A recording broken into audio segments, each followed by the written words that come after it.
The Alpha King was never supposed to choose an Omega, especially not her. But when his wolf bowed before the broken girl the pack had already destroyed, the room fell silent. Because everyone there knew one thing. This choice would start a war. Hey, beautiful souls. Welcome back to the channel, or if you're new here, welcome to the pack. I'm so glad you're here with me today. Before we dive into this absolutely soul-wrenching story, do me a quick favor. Drop a comment below and tell me where in the world you're watching from. I love seeing how far our pack reaches. And if you haven't already, smash that subscribe button because trust me, you're going to want to hear how this one ends. This story? It's going to wreck you in the best way possible. Now, let's begin. Leora could smell her own fear. It clung to her skin like smoke, acrid and unmistakable, mixing with the lavender oil she'd scrubbed into her wrists in a desperate attempt to mask what she was. What she'd become. The great hall of the summit grounds stretched before her like a glittering trap, crystal chandeliers cascading light over marble floors, hundreds of wolves in their finest silks and leathers, all of them beautiful, whole, worthy. And then there was her. She stood at the very edge of the hall, pressed against the cold stone wall where the shadows pooled thickest. Her dress was simple, a pale gray that made her look washed out, ghostly. She'd chosen it on purpose. The goal tonight wasn't to be seen. It was to survive until she could leave. I still can't believe they let her come, a voice hissed nearby. Leora didn't flinch. She'd learned not to. Two she-wolves stood barely 10 feet away, their backs to her, but their voices carried. One wore emerald silk that hugged every curve. The other had her blonde hair swept into an intricate braid that probably took hours. They were beautiful, confident. Everything Leora used to be in another life. The council said attendance was mandatory for all unmated wolves, the blonde murmured, though her tone dripped with disdain. Even the broken ones. Mandatory doesn't mean she should actually show her face. The emerald one laughed, sharp and cruel. I mean, look at her. Standing there like a ghost. Her wolf is silent. She doesn't even have a scent anymore. Well, not a real one. Just that, wrong smell. Like decay. Leora's hands tightened into fists at her sides, nails biting into her palms. Her wolf, the part of her that should have snarled, should have risen in defense, remained as it always did. Silent. Absent. Gone. Do you think he even remembers her? The blonde asked, her voice dropping to a conspiratorial whisper. Theron? I heard he hasn't spoken her name since the rejection. Why would he? She killed his sister. The words slammed into Leora's chest like claws. Her breath hitched, but she forced herself to remain still. Invisible. She doesn't even remember doing it, the emerald she-wolf continued. That's what makes it worse. The night of the blood moon, Theron's sister dead, and Leora found covered in her blood, unconscious. No memory. No explanation. Just broken. Cursed, the blonde corrected. That's what my mother calls her. A wolf without a wolf. An Omega without a purpose. Leora closed her eyes. They weren't wrong. 3 years ago, she had been Theron Ashford's chosen mate, a beta wolf with status, beauty, and a future. Then came the blood moon. Then came the tragedy she still couldn't remember. She'd woken in a pool of blood that wasn't hers, and Theron's sister was dead. The pack had demanded answers she couldn't give. Theron had looked at her with such hatred, such disgust, that it had shattered something inside her she didn't know could break. And then he'd rejected her. In front of the entire pack, he'd severed their bond and called her unworthy. Her wolf had retreated so deep inside her that Leora could no longer feel her presence. The healers said her wolf was still there, barely, but damaged beyond repair. Her scent had changed, soured, becoming something the pack couldn't recognize. Something wrong. The council had reclassified her. Broken Omega. The lowest rank. The weakest designation. A wolf even other Omegas pitted. Why is she even here? The emerald she-wolf muttered. The Alpha King isn't going to look at someone like her. He's been rejecting royalty for years. Daughters of alphas, women with bloodlines that trace back centuries, he's turned them all away. What makes her think? She doesn't, Leora whispered, so quietly even she barely heard it. She wasn't here because she thought she had a chance. She was here because attendance was mandatory, and defying a direct order from the Alpha King was a death sentence. The massive doors at the far end of the hall suddenly boomed shut. The entire room fell silent. Every conversation died mid-sentence. Every laugh choked off. Even the she-wolves who'd been mocking Leora turned toward the dais at the front of the hall, their expressions shifting to something between awe and terror. Because he was coming. Leora felt it before she saw him, a pressure in the air, a weight that made her lungs constrict and her pulse thunder in her ears. Power. Raw, undiluted, crushing power that rolled through the hall like a living thing. The double doors behind the dais opened, and Garrick Stormborn entered. The Alpha King. Leora had never seen him in person before. No one in her pack had. He rarely left the capital, and when he did, it was to end wars, not attend social gatherings. But she'd heard the stories. Everyone had.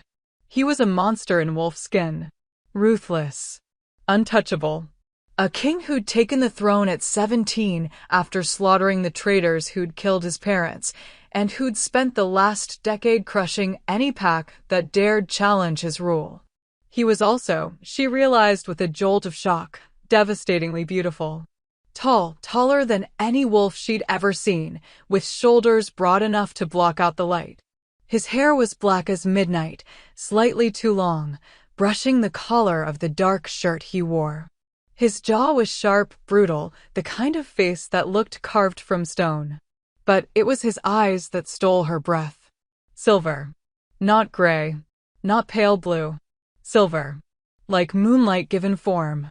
And they were sweeping over the crowd with the cold precision of a predator selecting prey. Leora shrank further into the shadows. Don't look at me. Don't see me. Please, just let this night end. Welcome. Garrick's voice rolled through the hall, deep and edged with something dangerous. He didn't smile. Didn't soften. You know why you're here. The Great Choosing. Every unmated wolf in the realm between the ages of 20 and 30 had been summoned.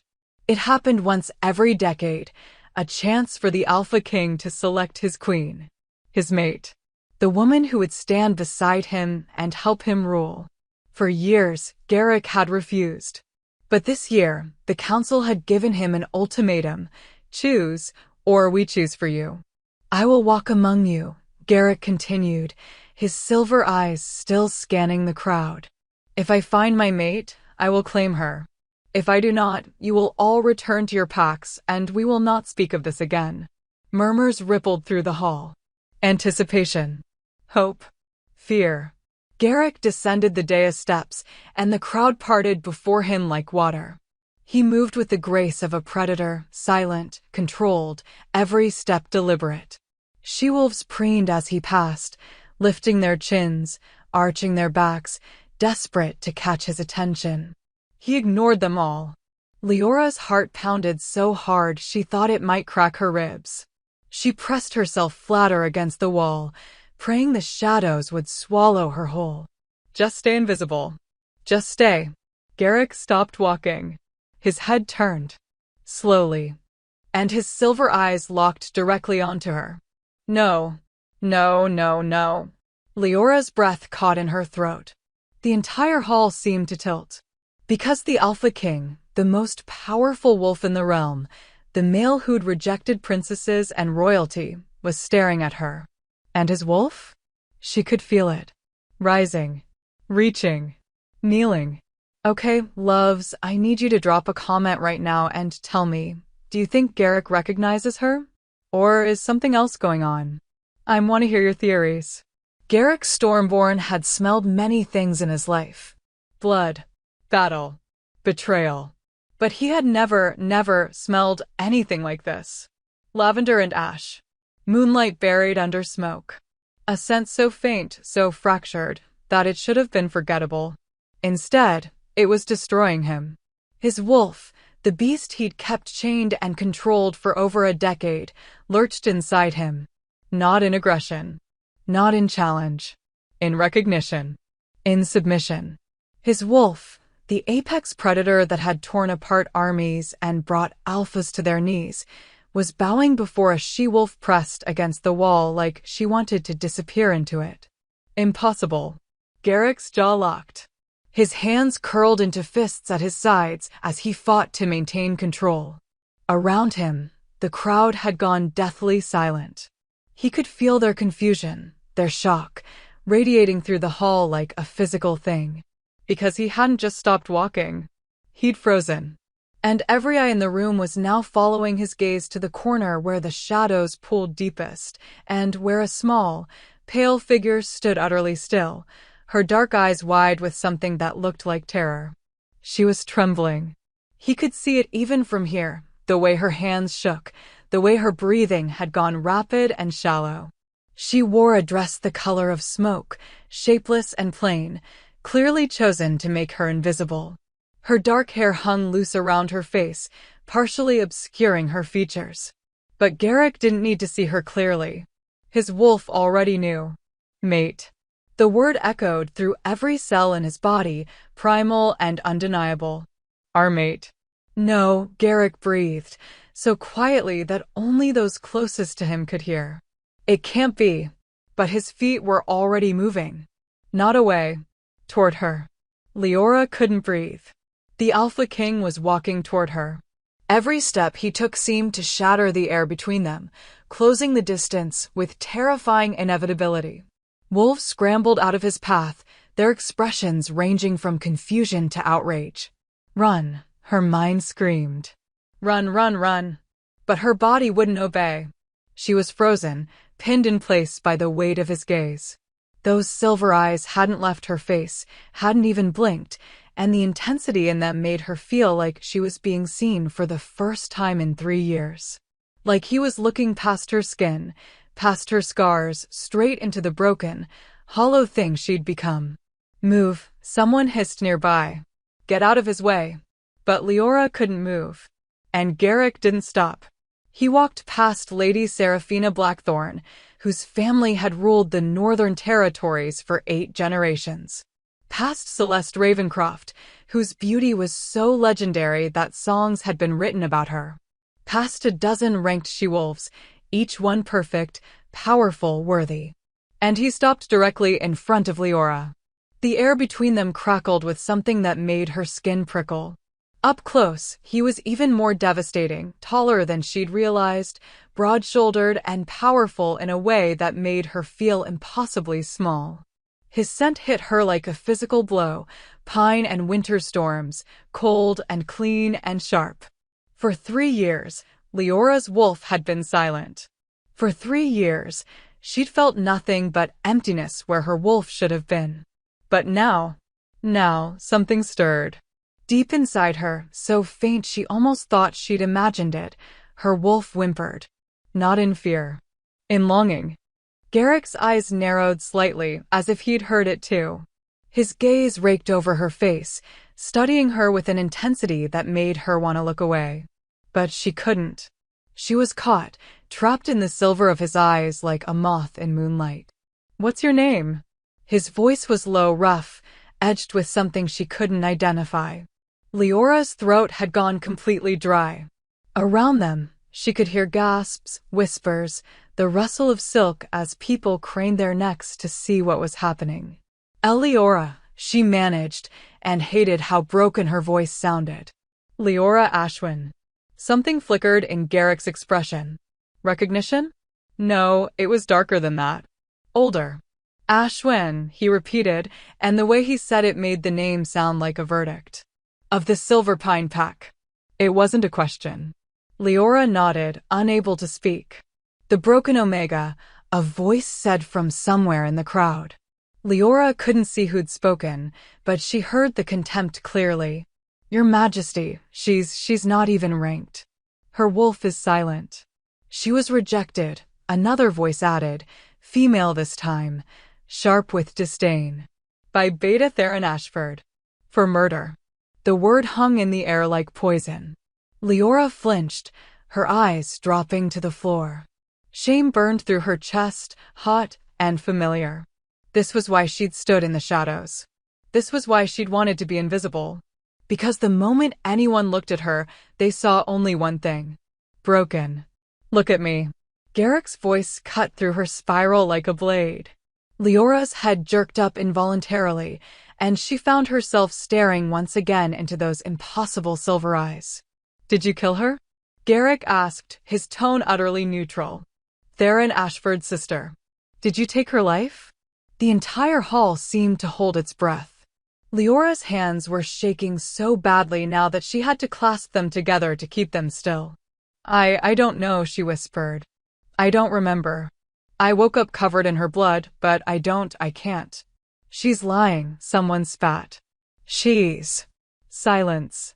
Garrick didn't raise his voice. He didn't have to. The single word rolled through the hall with such absolute authority that every voice died instantly. Even Leora felt the command in her bones, the undeniable power of an alpha king who could bend entire packs to his will with nothing but his presence. The hall was so quiet that Leora could hear her own heartbeat thundering in her ears. Garrick's gaze hadn't left her face. He studied her for another long moment, and Leora had the strangest sensation that he was seeing things she'd never shown anyone. The cracks in her soul. The scars that didn't show on her skin. The way she'd learned to make herself small, invisible, nothing. Tell me, Leora Ashwin, he said quietly, and there was something almost gentle in his tone now. Do you know what you are?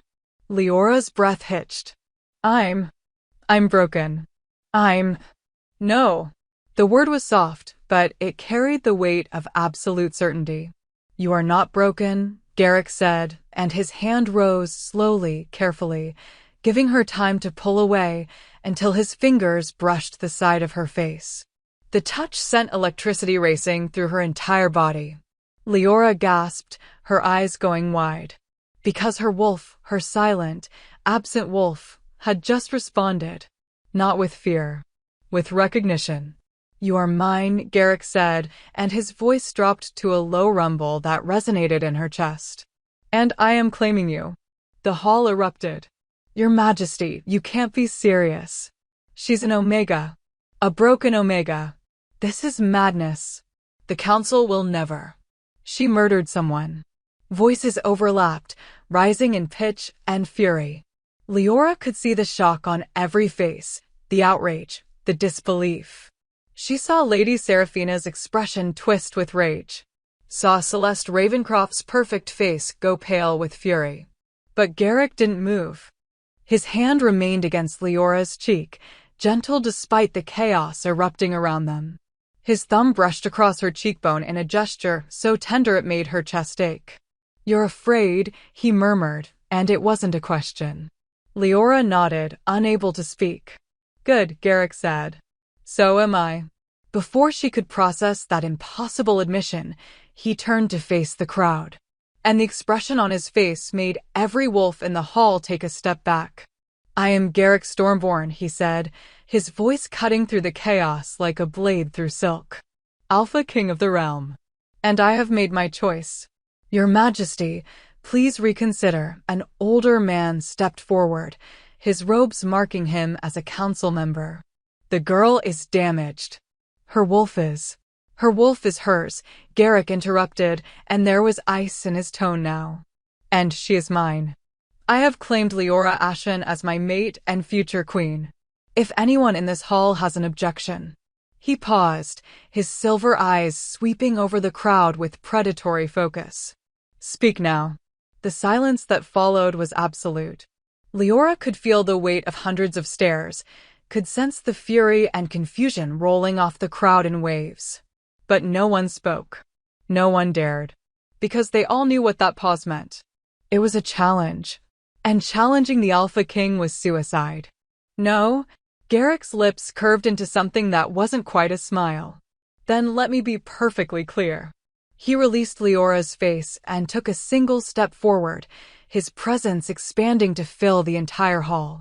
When he spoke again, his voice carried the full weight of his authority, not just as a king, but as the apex predator of their entire species.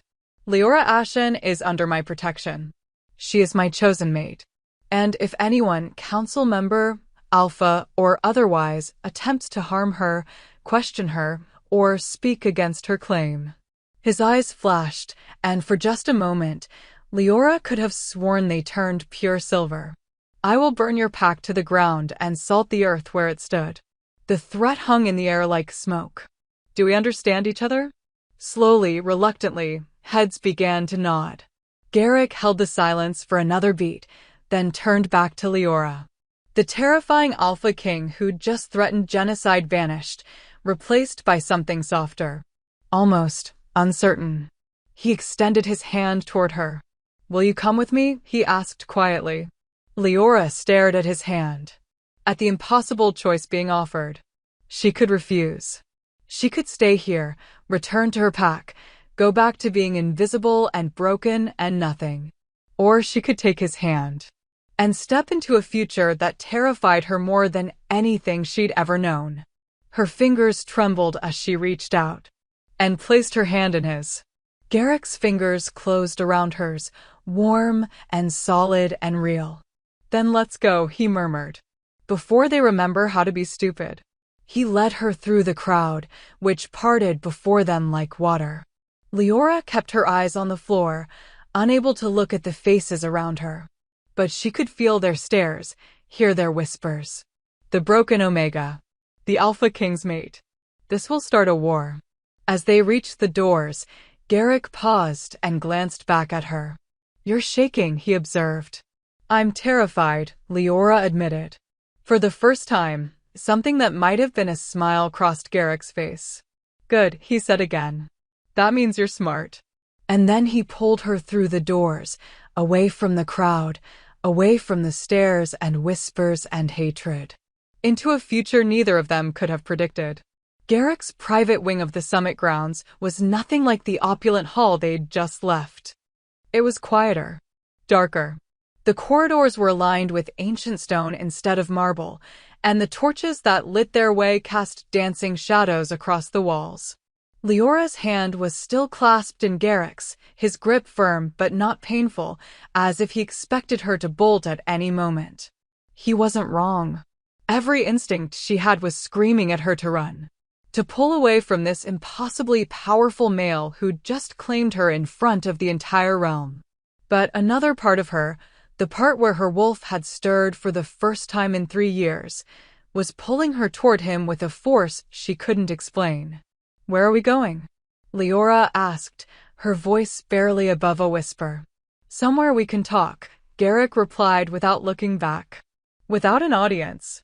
They turned a corner, and he pushed open a heavy wooden door that led into what appeared to be a private study. A fire burned in the hearth, casting warm light across leather furniture and walls lined with books. It should have been comforting. Instead, it felt like a cage. Garrick released her hand as soon as they were inside, and Leora immediately felt the loss of contact like a physical ache. She watched as he moved to the far side of the room, putting distance between them, as if he didn't trust himself to stay close.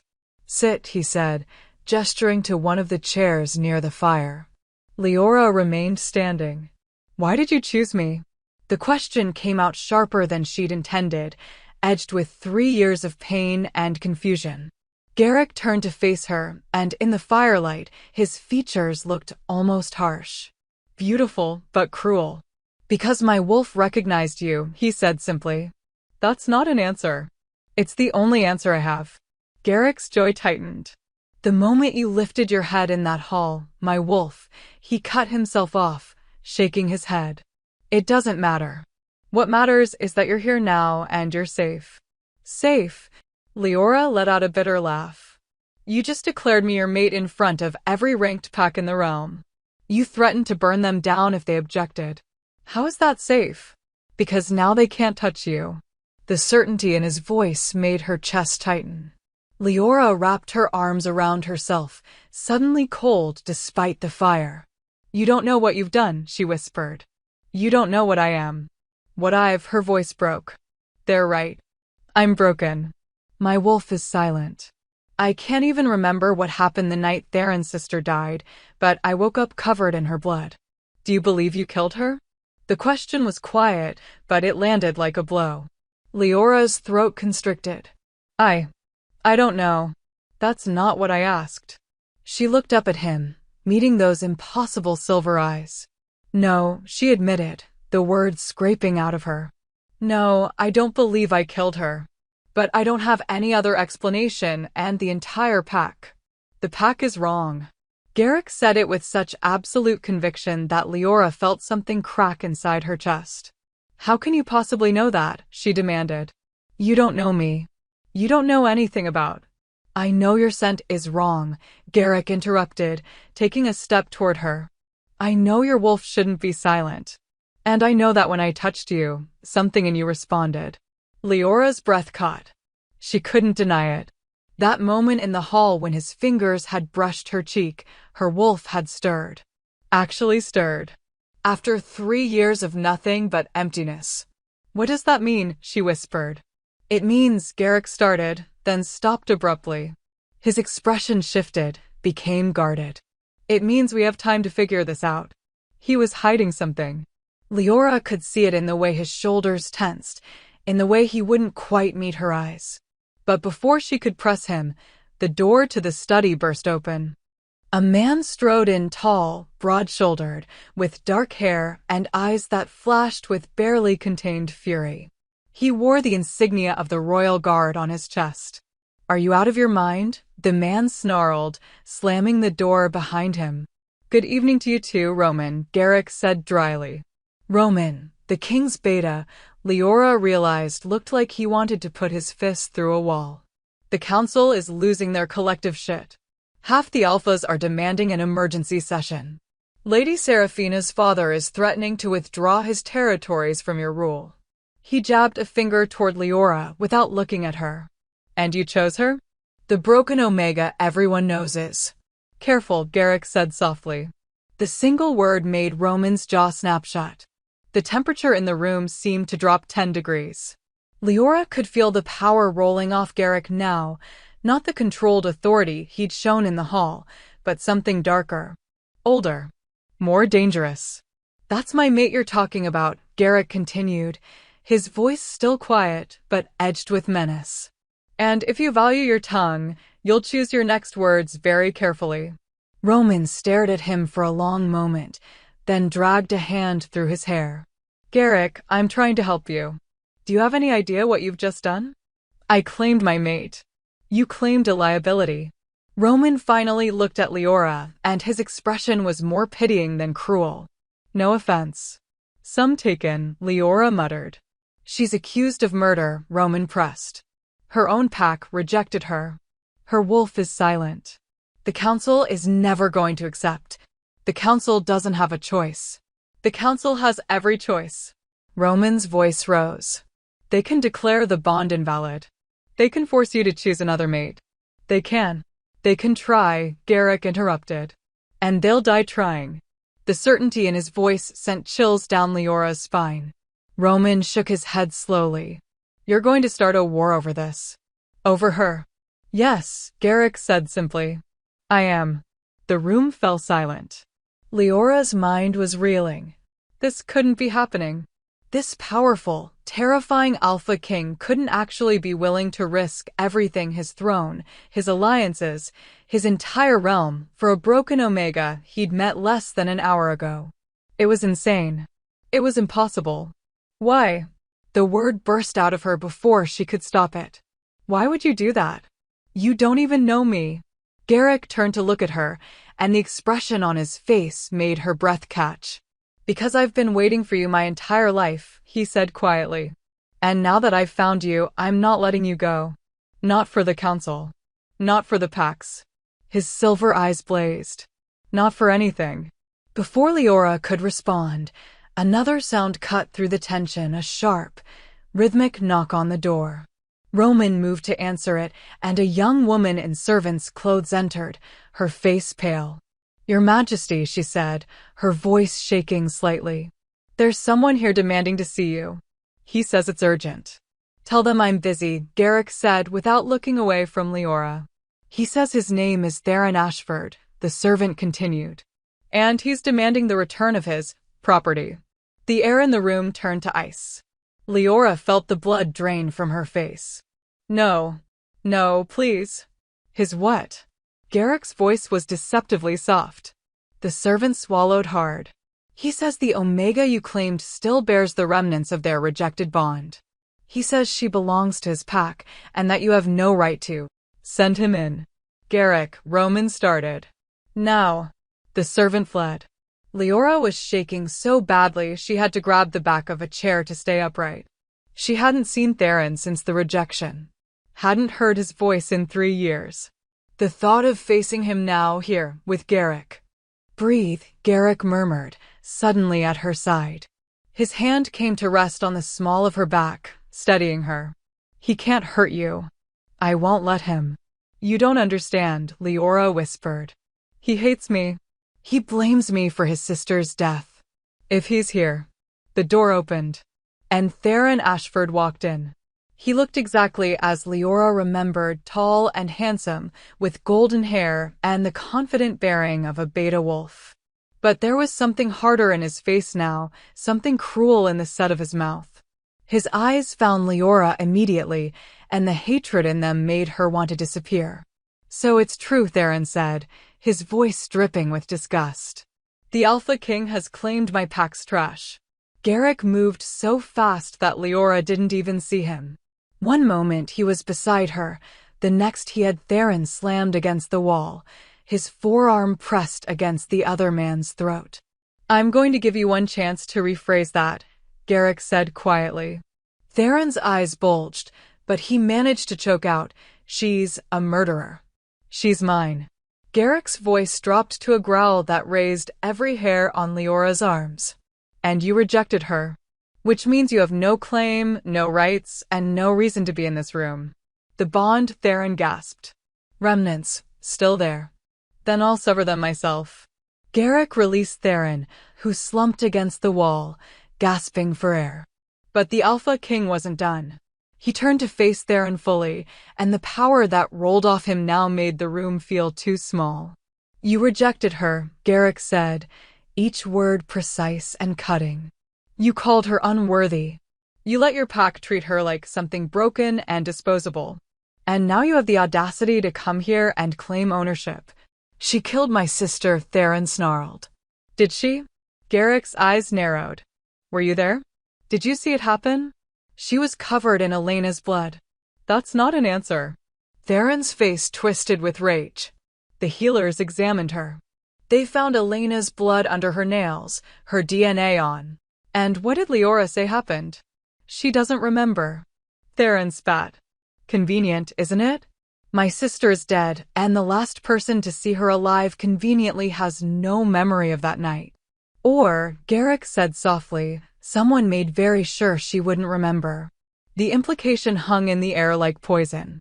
Theron's face went pale. You're insane. No one would. Get out. The command cracked through the room like a whip. Theron flinched, and even Roman took an involuntary step back. The next time I see you, Garrick continued, his voice dropping to something that barely sounded human, it will be because I've decided your pack no longer deserves to exist. Leave. For a moment, Leora thought Theron would argue. But whatever he saw in Garrick's face made him think better of it. He shot one last hate-filled look at Leora, then turned and stalked out of the room. The door slammed behind him. Leora's legs gave out. She would have hit the floor if Garrick hadn't caught her, his arms wrapping around her waist and pulling her against his chest. The contact should have terrified her. Instead, it felt like the only solid thing in a world that had just tilted sideways. I've got you, Garrick murmured against her hair. I've got you. He's going to make this worse, Leora whispered. He's going to tell everyone that you're protecting a murderer. That you chose a broken Omega over the good of the realm. The Council will use this against you. They'll. Let them try. Garrick pulled back just enough to cup her face in his hands, forcing her to look at him. Listen to me very carefully, Leora, he said, his silver eyes burning into hers. I don't care what the Council says. I don't care what Theron claims. And I don't care if every alpha in the realm lines up to object. His thumbs brushed across her cheekbones, the gesture impossibly gentle. You are my mate. And I protect what's mine. But why? Leora's voice cracked. You don't know me. You don't know if I know enough. How can you possibly? Because you're mine, Garrick said again, and there was something almost desperate in his voice now. Because my wolf recognized you the moment you lifted your head. Because when I touch you, you don't feel broken, you feel like home. Leora's breath caught. I need you to trust me, Garrick continued quietly. Can you do that? Even if nothing else makes sense, can you trust that I will keep you safe? Leora stared at him, at this impossible male who'd just turned her entire world upside down. Every logical thought in her mind was screaming at her to say no. To run. To protect herself before this ended in more pain and blood and loss.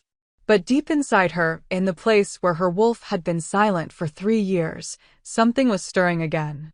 Not in fear. In hope. I'll try, she whispered. Something in Garrick's expression softened.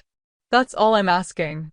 He released her face, but kept one hand wrapped around hers, as if afraid she might disappear if he let go completely. Roman, he said without looking at his beta. Prepare my private quarters. Leora will be staying there tonight. Garrick, the council is going to want to meet with her, Roman started. Tomorrow, Garrick interrupted. Tonight, she rests. And no one disturbs her. Understood. Roman hesitated, then nodded. Understood. As the beta left, Leora looked up at Garrick. What happens tomorrow? Tomorrow, Garrick said quietly, we face them together. The council, the packs, all of it. His grip on her hand tightened slightly. But tonight you're safe. I promise you that. Leora wanted to believe him. But as she let him lead her through the corridors toward his private quarters, she couldn't shake the feeling that safety was an illusion. Because deep down, beneath the stirring of her wolf and the impossible pull she felt toward this dangerous, beautiful male, she knew one terrifying truth. Whatever had happened the night of the blood moon, whatever had broken her and stolen her memories and left her covered in blood, wasn't finished with her yet. And when the truth finally came out, it was going to destroy everything. Okay, stop, I need your theories right now. What do you think happened the night Theron's sister died? Is Leora really guilty? Is Theron hiding something? And more importantly, why does Garrick seem to know more than he's saying? Drop your wildest theories in the comments, because I am living for your thoughts on this. Garrick's private quarters were nothing like Leora had expected. She'd anticipated opulence, gold and marble, and the kind of excessive wealth that reminded you exactly who held all the power. Instead, the rooms were almost Spartan. Dark wood furniture. Stone walls softened by thick rugs. A massive bed with midnight blue coverings that looked soft enough to sink into. Floor-to-ceiling windows that overlooked the mountains, where the moon hung full and heavy in the sky. It should have been beautiful. Instead, it made her feel impossibly small. The bathing room is through there, Garrick said, gesturing to a door on the left. There are clothes in the wardrobe that should fit. If you need anything at all, just pull that cord. He pointed to a silk rope near the bed. Someone will come immediately. Leora nodded mutely, still trying to process everything that had happened in the last 2 hours. She'd gone from invisible to claimed by the Alpha King. From broken and forgotten to the center of a political firestorm that could tear the realm apart. It was too much. All of it was too much. Leora. She looked up to find Garrick watching her with an expression she couldn't quite read. Concern? Uncertainty? It seemed impossible that someone as powerful as him could look uncertain about anything. I know this is overwhelming, he said quietly. I know you're afraid. But I meant what I said, you're safe here. No one will hurt you. Not while I'm breathing. And what about when the council demands answers? Leora asked, her voice steadier than she felt. What about when they ask me to explain what happened that night? When they want proof that I'm not, she couldn't say the word. Couldn't force murderer past her lips. Garrick crossed the distance between them in 2 strides. He didn't touch her, but he was close enough that she could feel the heat radiating from his body, could smell that intoxicating scent of pine and winter storms. Then we'll face them together, he said. And we'll find the truth. Whatever it is. What if the truth is that I'm guilty? The words came out barely above a whisper, but Garrick heard them. His jaw tightened. You're not. You can't know that.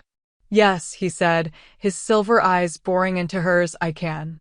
Before Leora could ask what he meant, Garrick stepped back, putting distance between them again. As if the proximity was costing him something. Get some rest, he said. Tomorrow is going to be difficult. Where will you sleep? The question escaped before Leora could stop it. Something flickered in Garrick's expression, dark and hungry and quickly suppressed. There's a sitting room through that door. I'll be there if you need me. But not here, Leora thought. Not close. She should have been relieved. Instead, she felt oddly abandoned. Garrick, she said as he turned to leave. He paused, looking back at her.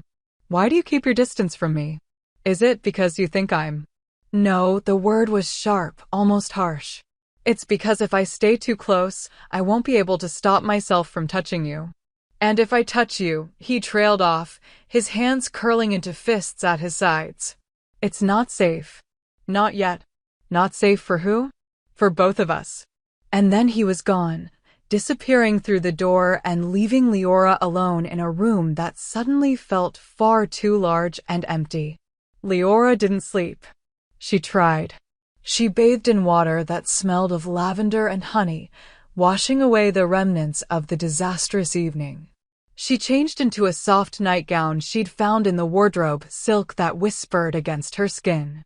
She climbed into the massive bed and tried to quiet her racing thoughts. But every time she closed her eyes, she saw Theron's face twisted with hatred. She killed my sister. And beneath that, older and darker, the fragments of memories she couldn't quite grasp.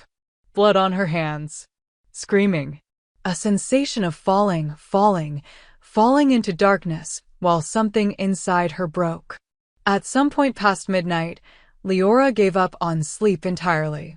She wrapped herself in a robe she'd found and moved to the windows, staring out at the moonlit mountains.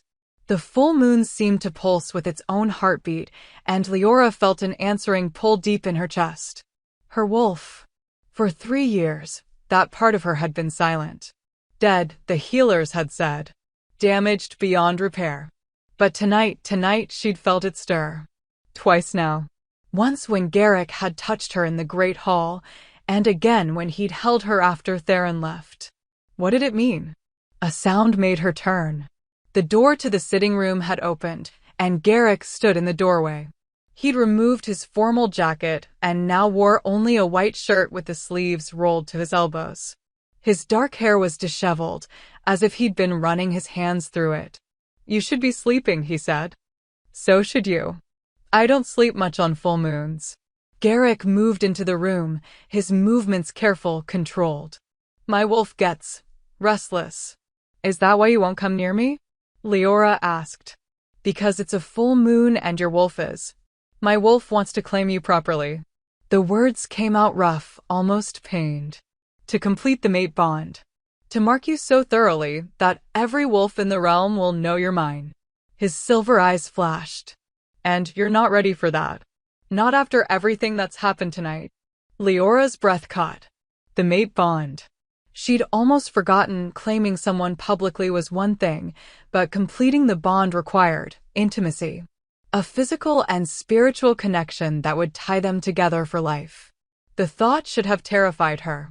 Instead, a small, traitorous part of her wondered what it would feel like. To be claimed by this powerful, dangerous male. To be wanted after 3 years of being treated like something broken and disposable.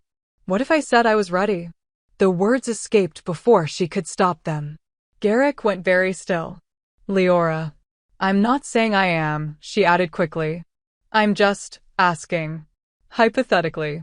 Hypothetically, Garrick repeated, and there was something dark in his tone now. I would tell you that completing a mate bond isn't something you do because you feel obligated. Or because you're afraid of what happens if you don't. He took a step closer. It's something you do because you can't not do it. Because the thought of being apart from your mate is more painful than anything else in the world. Is that how you feel? Leora whispered. About me. Garrick's jaw clenched.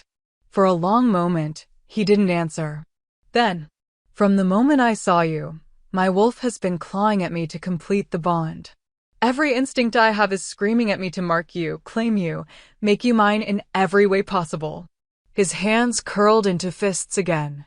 But I won't. Not until you want it. Not until you look at me and see something other than the male who turned your life upside down. Leora's heart was pounding so hard she could hear it in her ears.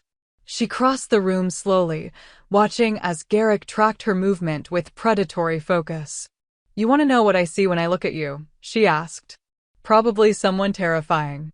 Someone who stood in front of an entire realm and claimed me when no one else wanted me. Leora stopped just inches from him. Someone who threatened to burn down packs to keep me safe. Someone who looked at the broken Omega everyone else had already thrown away and saw something worth protecting. Garrick's eyes had darkened to molten silver. Leora, you need to step back. Why? Because I'm barely holding on to my control as it is, and if you keep looking at me like that. Like what? Like you might actually want me. The vulnerability in those words made Leora's chest ache.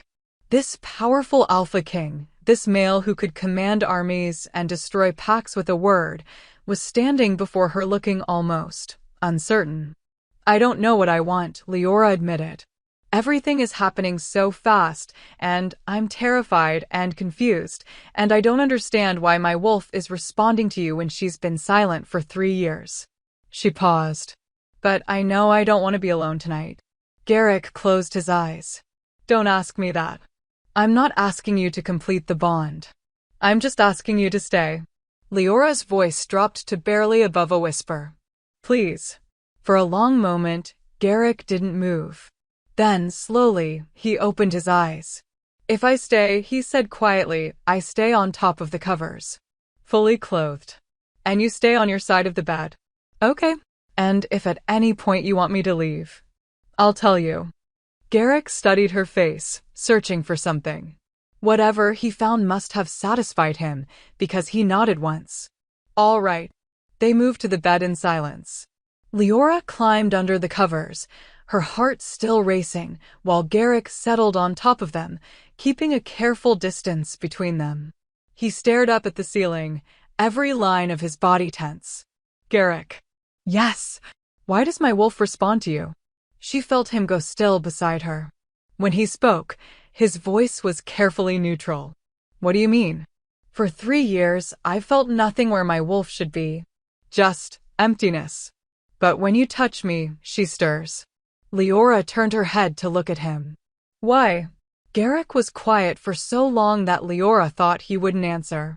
Then, because mate bonds can do things other connections can't. They can reach parts of us that are hidden. Buried. Bound. Bound? Leora's breath caught. What do you mean bound? But Garrick had already closed his eyes, his jaw set in a way that suggested the conversation was over. Sleep, Leora, he said quietly. We'll talk more tomorrow. Leora wanted to press him. Wanted to demand answers to the questions that had been eating at her for 3 years. But exhaustion was finally catching up to her, and the warmth of Garrick's presence beside her, solid and safe and real, was making it impossible to stay awake. Her eyes drifted closed.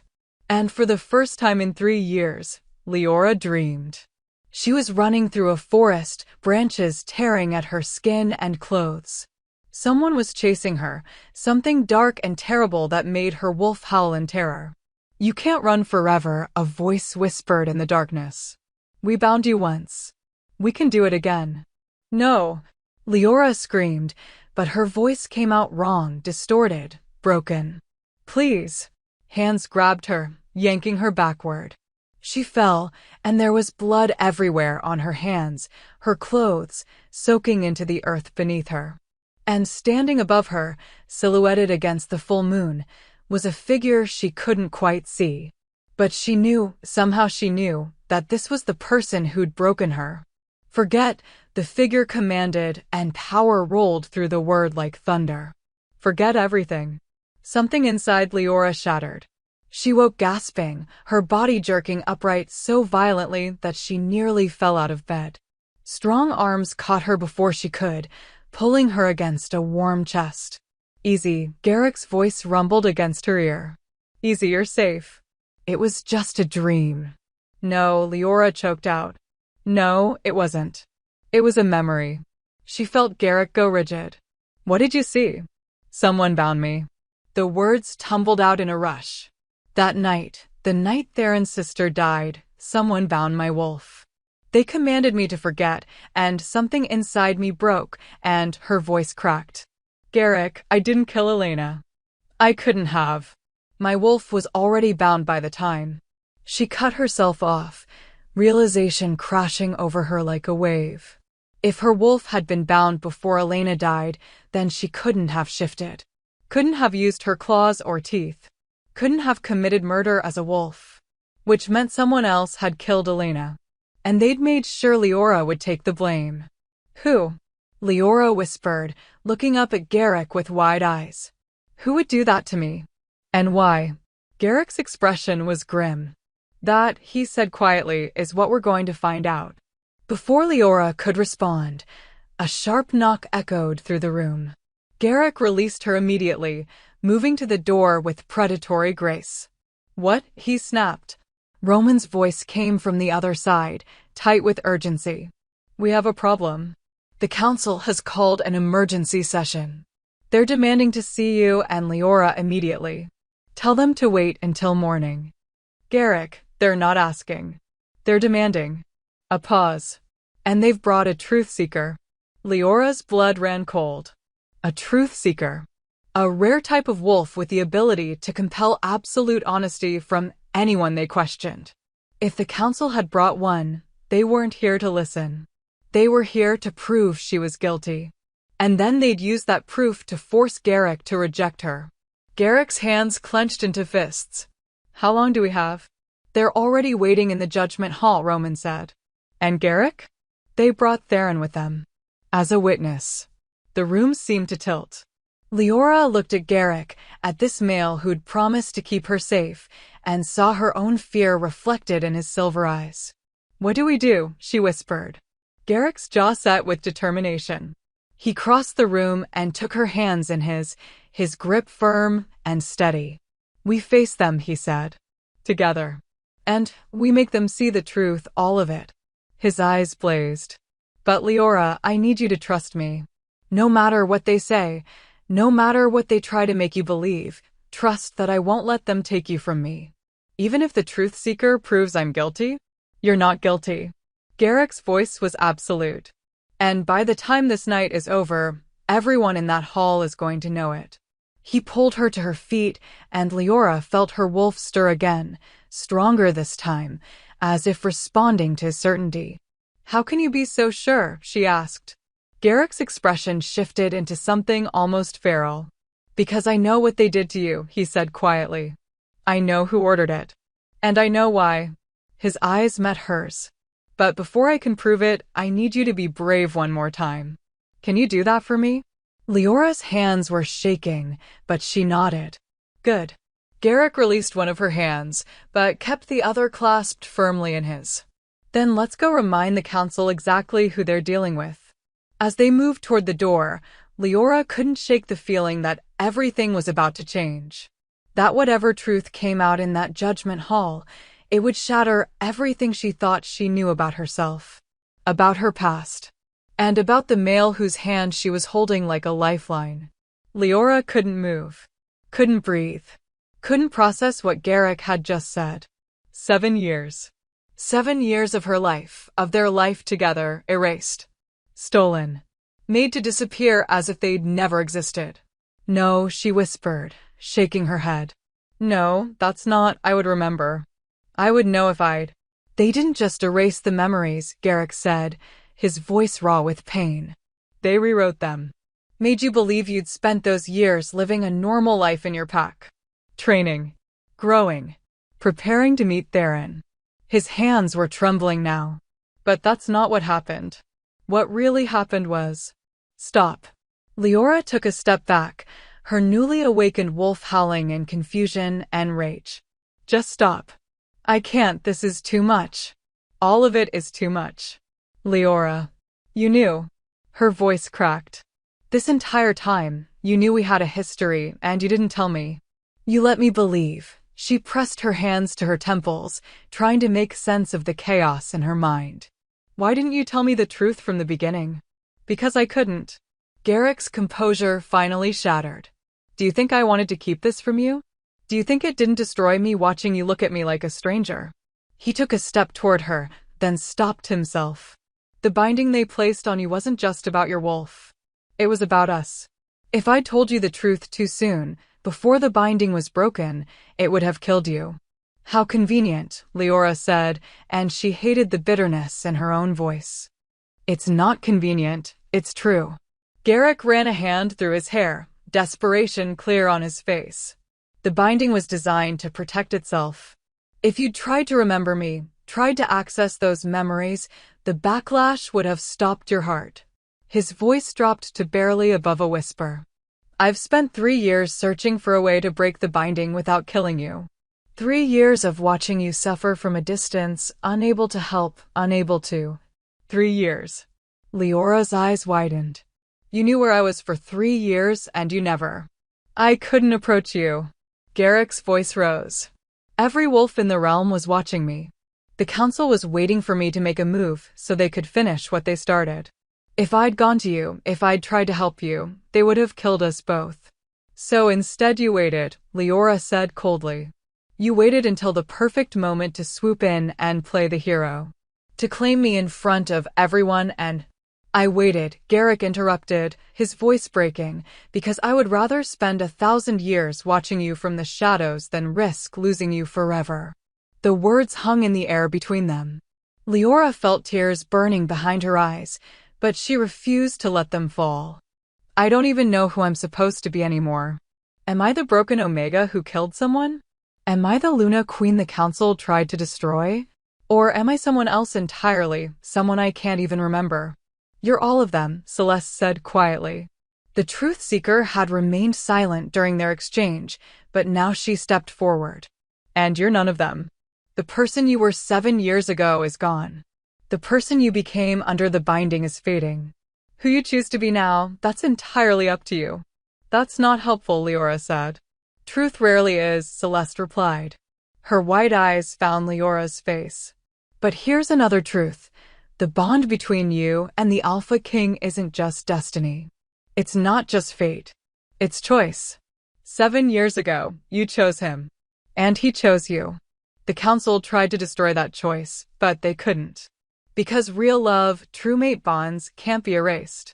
They can only be buried. And what if I don't want it?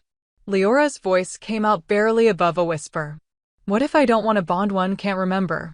A love I have no connection to? The pain that flashed across Garrick's face was so raw that Leora almost took the words back. Then I'll let you go, he said quietly. If that's what you truly want, his voice broke. I'll find a way to sever the mate bond. You'll be free of me. Free of all of this. Garrick, Roman stepped forward, alarm clear on his face. You can't be serious.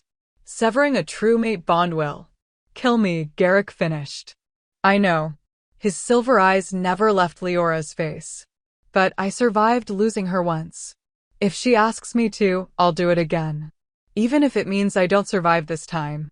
The room had gone deathly silent. Leora stared at this male, this impossible, infuriating, self-sacrificing male, who was offering to die rather than force her into a bond she didn't want. And something inside her screamed. Not in fear. In rage. You're an idiot, she said, her voice shaking. An absolute, self-sacrificing idiot. Garrick blinked. I what? You think I want you to die for me? Leora demanded. You think that's what I need right now? More guilt? More loss? More. She cut herself off, pressing her hands to her face. I'm angry at you. I'm furious that you kept this from me. But I don't want you dead. Then what do you want? Garrick asked softly. Leora lowered her hands to look at him. I want the truth. All of it. No more secrets. No more holding back to protect me. Her voice hardened. Tell me what happened 7 years ago. Tell me how we met. Tell me everything. Garrick was silent for a long moment. Then he nodded slowly. All right, he said. But not here. Not in front of, he gestured to the council members still kneeling around them. This conversation needs to be private. No, the word came out sharper than Leora intended. No more privacy. No more shadows. If we're going to do this, if I'm going to even consider trying to remember, then everyone needs to hear it. The council. The packs. All of them need to know exactly what they took from us. A muscle in Garrick's jaw twitched. But after a moment, he inclined his head. As you wish. He turned to face the assembled council members, and when he spoke, his voice carried the full weight of his authority. 7 years ago, he began, I attended a summit in the Northern Territories. I was young, barely 21, and newly crowned after my parents' assassination. The council wanted me to choose a mate from among the ranked families. To form alliances. To secure my position. Leora listened, her newly awakened wolf unnaturally still inside her. But I'd already rejected every potential mate they'd presented, Garrick continued. Because my wolf knew they weren't right. Knew we were waiting for someone else. He paused. And then I met her. A young woman from the Silver Pine Pack who'd come to the summit with her father. She was 20 years old. Beautiful. Smart. And completely unimpressed by me. Despite everything, Leora felt her lips twitch. Unimpressed? Completely, Garrick said, and something that might have been a smile ghosted across his face. You told me I was arrogant. Self-important. And that I needed to stop strutting around like I owned the world. I said that. Leora couldn't quite imagine herself being that bold. But then again, she couldn't imagine a lot of things right now. You did. And my wolf fell in love with you on the spot. Garrick's expression softened. We spent 3 days at that summit just talking. You told me about your mother, how she died when you were young, and how your father had raised you alone. You told me about your dreams of becoming a healer. About how you didn't want to be defined by your rank or your bloodline. He paused. And I told you things I'd never told anyone. About the nightmares I had after my parents died. About the weight of the crown. About how terrified I was that I'd fail everyone who depended on me. Leora's chest felt tight. She tried to picture it, tried to imagine herself young and fearless, talking to the Alpha King like he was just another person. But the memories wouldn't come. By the end of the summit, Garrick continued, we both knew. The mate bond was there, unmistakable and undeniable. So I claimed you. Right there in front of everyone, I claimed you as my mate and future queen. Let me guess, Leora said bitterly. The council objected. Not at first, Garrick said. At first, they seemed pleased. A match between the Alpha King and the daughter of a respected beta was politically sound. They gave us their blessing. His jaw tightened.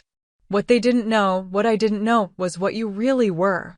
A Luna Queen candidate, Leora whispered. Yes, but that information was hidden.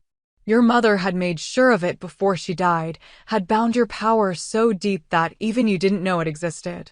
Garrick's hands clenched into fists. For 4 years, we were happy. We lived in the capital. You trained as a healer. We were planning our formal bonding ceremony. His voice cracked. And then you got sick. Leora's breath caught. Sick? Your wolf started to emerge, Celeste interjected quietly. The binding your mother had placed was meant to last only until you were mature enough to control the power safely. But when it began to break, when your true nature started to surface. The council panicked, Garrick finished. They realized what you were. Realized that my mate wasn't just some beta's daughter, but a Luna Queen with enough power to challenge their authority. His silver eyes blazed with old fury. So they acted. They convinced me that you needed specialized healing, that there was a sickness in your wolf that required isolation and intensive treatment. They took you away and his voice broke. I let them. I trusted them because I thought they were trying to help you. But they weren't, Leora said, the pieces clicking into place with horrible clarity. No. They were performing the binding ritual. Breaking your connection to your wolf. Erasing your memories of me. Rewriting your entire past. Garrick's face was twisted with anguish. By the time I realized what they'd done, it was too late. You were gone, sent back to your pack with no memory of me, no memory of our years together, nothing but a carefully constructed false history that made you believe you'd never left home. And you couldn't go after her, Roman said quietly. Because the council threatened to kill her if I tried, Garrick finished. They showed me the binding they'd placed on her heart, one that would stop beating the moment I came near her. He looked at Leora, and the pain in his eyes was bottomless. So I stayed away. I let you believe I'd never existed. I let you meet Theron, watched you build a life with him, and I did nothing because the alternative was your death. Leora felt like her chest was being crushed. And then Elena died. And then Elena died, Garrick repeated. The council's second attempt to neutralize you. When suppressing your power wasn't enough, they tried to sever your connection to your wolf permanently. But you fought back, your power broke through despite the binding, and Elena was killed in the backlash. His expression hardened. And suddenly, you were vulnerable. Rejected by Theron. Cast out by your pack. Alone. Which gave you the opportunity to finally break the binding without killing you, Garrick said. The council thought they'd won. Thought they'd broken you so completely that you'd never be a threat again. They stopped watching so carefully. His eyes blazed. That's when I started planning. I had Celeste brought in secretly to study the binding. I gathered allies among the packs who were tired of the council's corruption. And I waited for the perfect moment to strike. The great choosing, Leora realized. The great choosing, Garrick confirmed. I knew if I claimed you publicly, if I made you my mate in front of the entire realm, the council wouldn't be able to kill you without starting a war. And once the claim was made, I could begin breaking the binding without them being able to stop me. Except they tried anyway, Roman muttered. Bringing in a truth seeker. Forcing this trial. They played right into our hands, Garrick said with grim satisfaction. They gave us the perfect opportunity to expose their crimes and break the binding in front of witnesses who couldn't be silenced. Leora's mind was reeling. So all of this, the claim, the threats, everything, was a plan you've been building for 3 years? Yes. And you were just going to, what? Break the binding and hope I'd remember loving you. No, Garrick said quietly. I was going to break the binding and hope you'd give me a chance to make you fall in love with me again. His voice dropped. Because I know you don't remember. I know those 4 years mean nothing to you now. But Leora, he took a step toward her. I remember enough for both of us. And I swear to you, if you give me time, I will make you feel even a fraction of what we had before.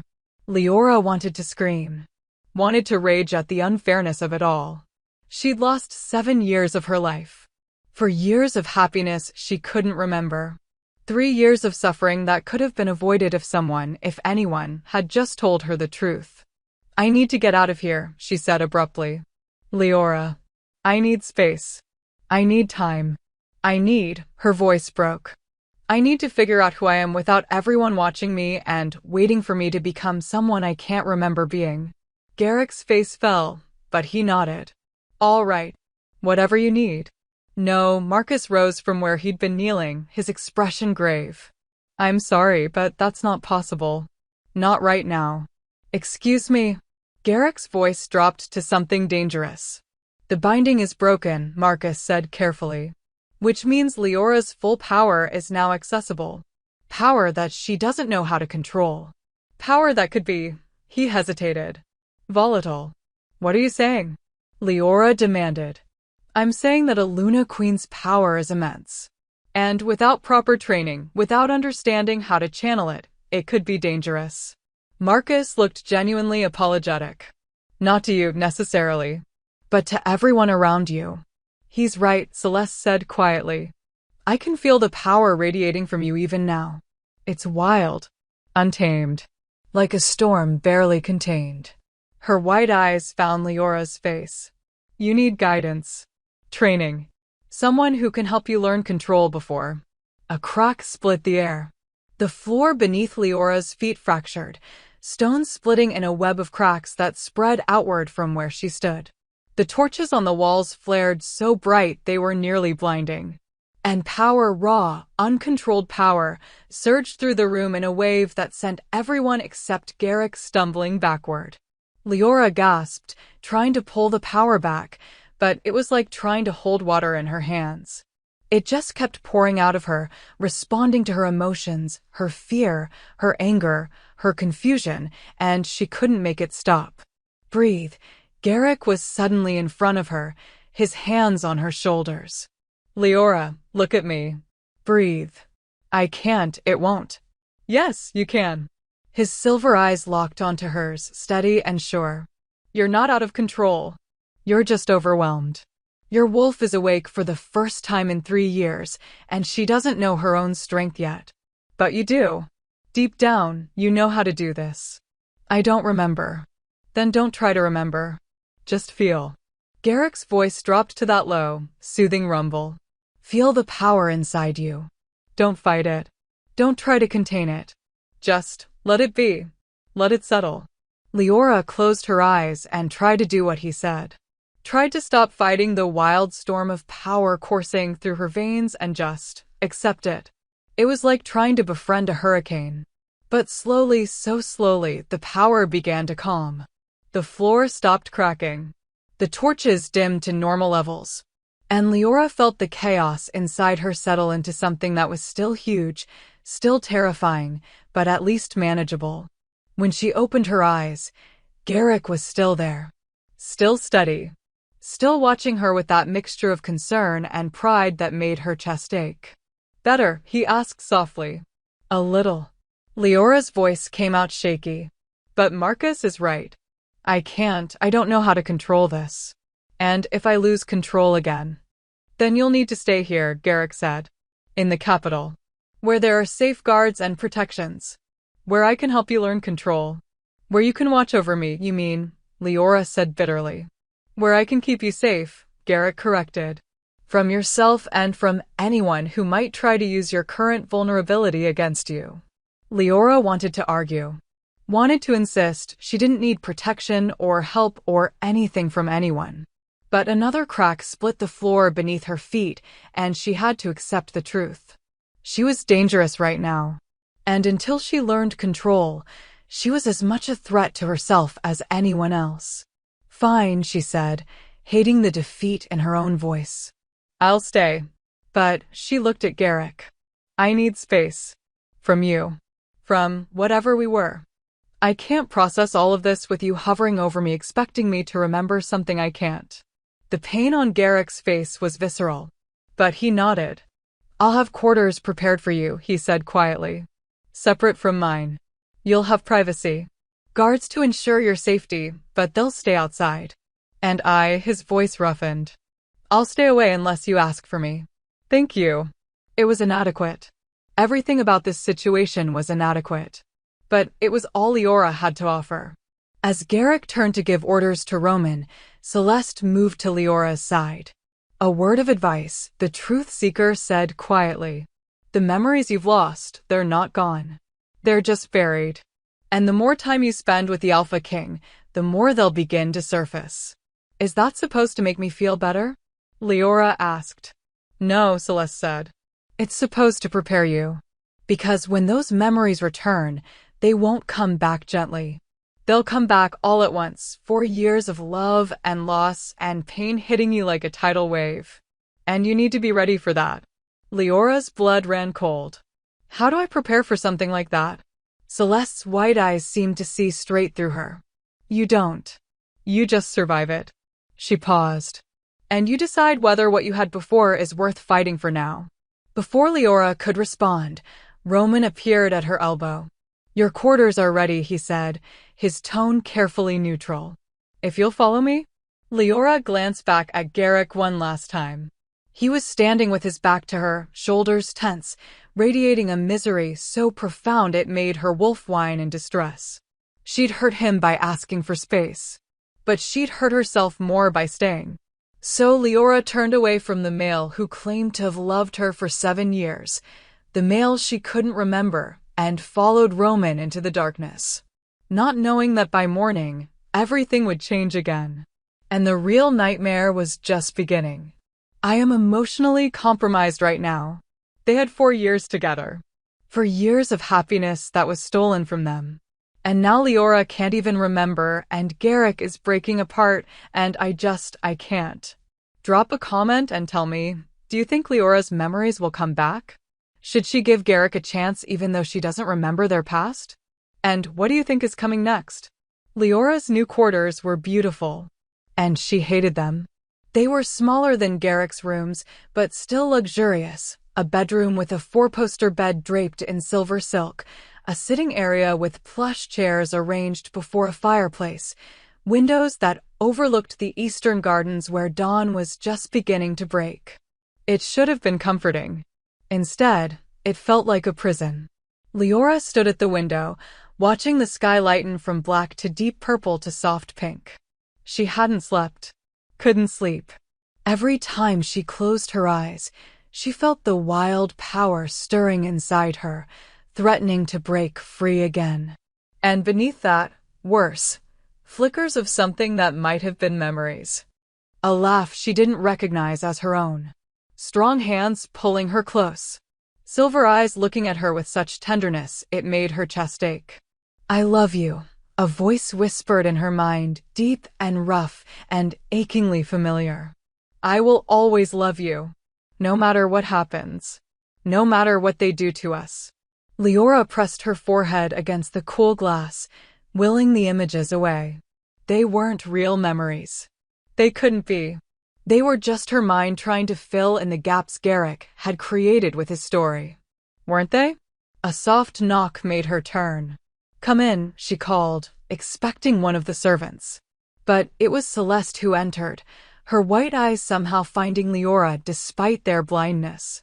You should be resting, the truth seeker said. I can't. Leora wrapped her arms around herself. Every time I try, I see things. Feel things. I don't know if they're real or if my mind is just. They're real, Celeste interrupted gently.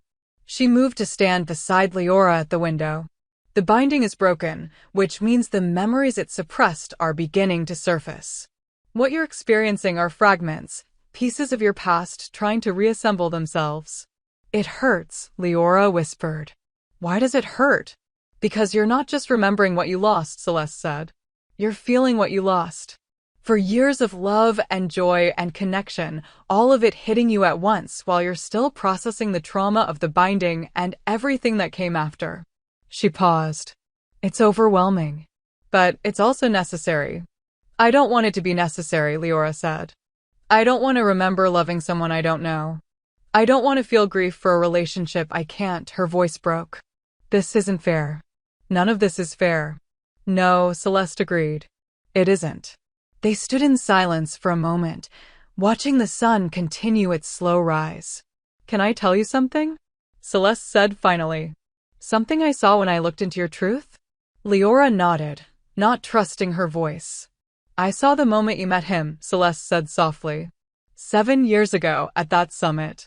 You were standing in a garden, and he approached you with this arrogant confidence that you found instantly annoying. A small smile crossed her face. You told him he looked like he'd swallowed a lemon. And he laughed, actually laughed, and told you that you were the first person in months who'd spoken to him like he was just a man instead of a king. Despite everything, Leora felt her lips twitch. That sounds like something I might say. It was the beginning, Celeste continued. And what came after, the 4 years you spent together, they were extraordinary. I've seen thousands of bonds in my lifetime, but yours, she trailed off. Yours was special. The kind of connection people spend lifetimes searching for. The kind that only comes once. Then why can't I remember it? Leora's voice cracked. If it was so special, so important, why can't I feel even a fraction of what you're describing? Because the council didn't just erase memories, Celeste said. They severed the emotional connections tied to those memories. Made it so even if the memories returned, the feelings would be gone. It was the cruelest part of the binding, ensuring that even if you somehow broke free, you'd never be able to reclaim what you'd lost. The words hit Leora like a physical blow.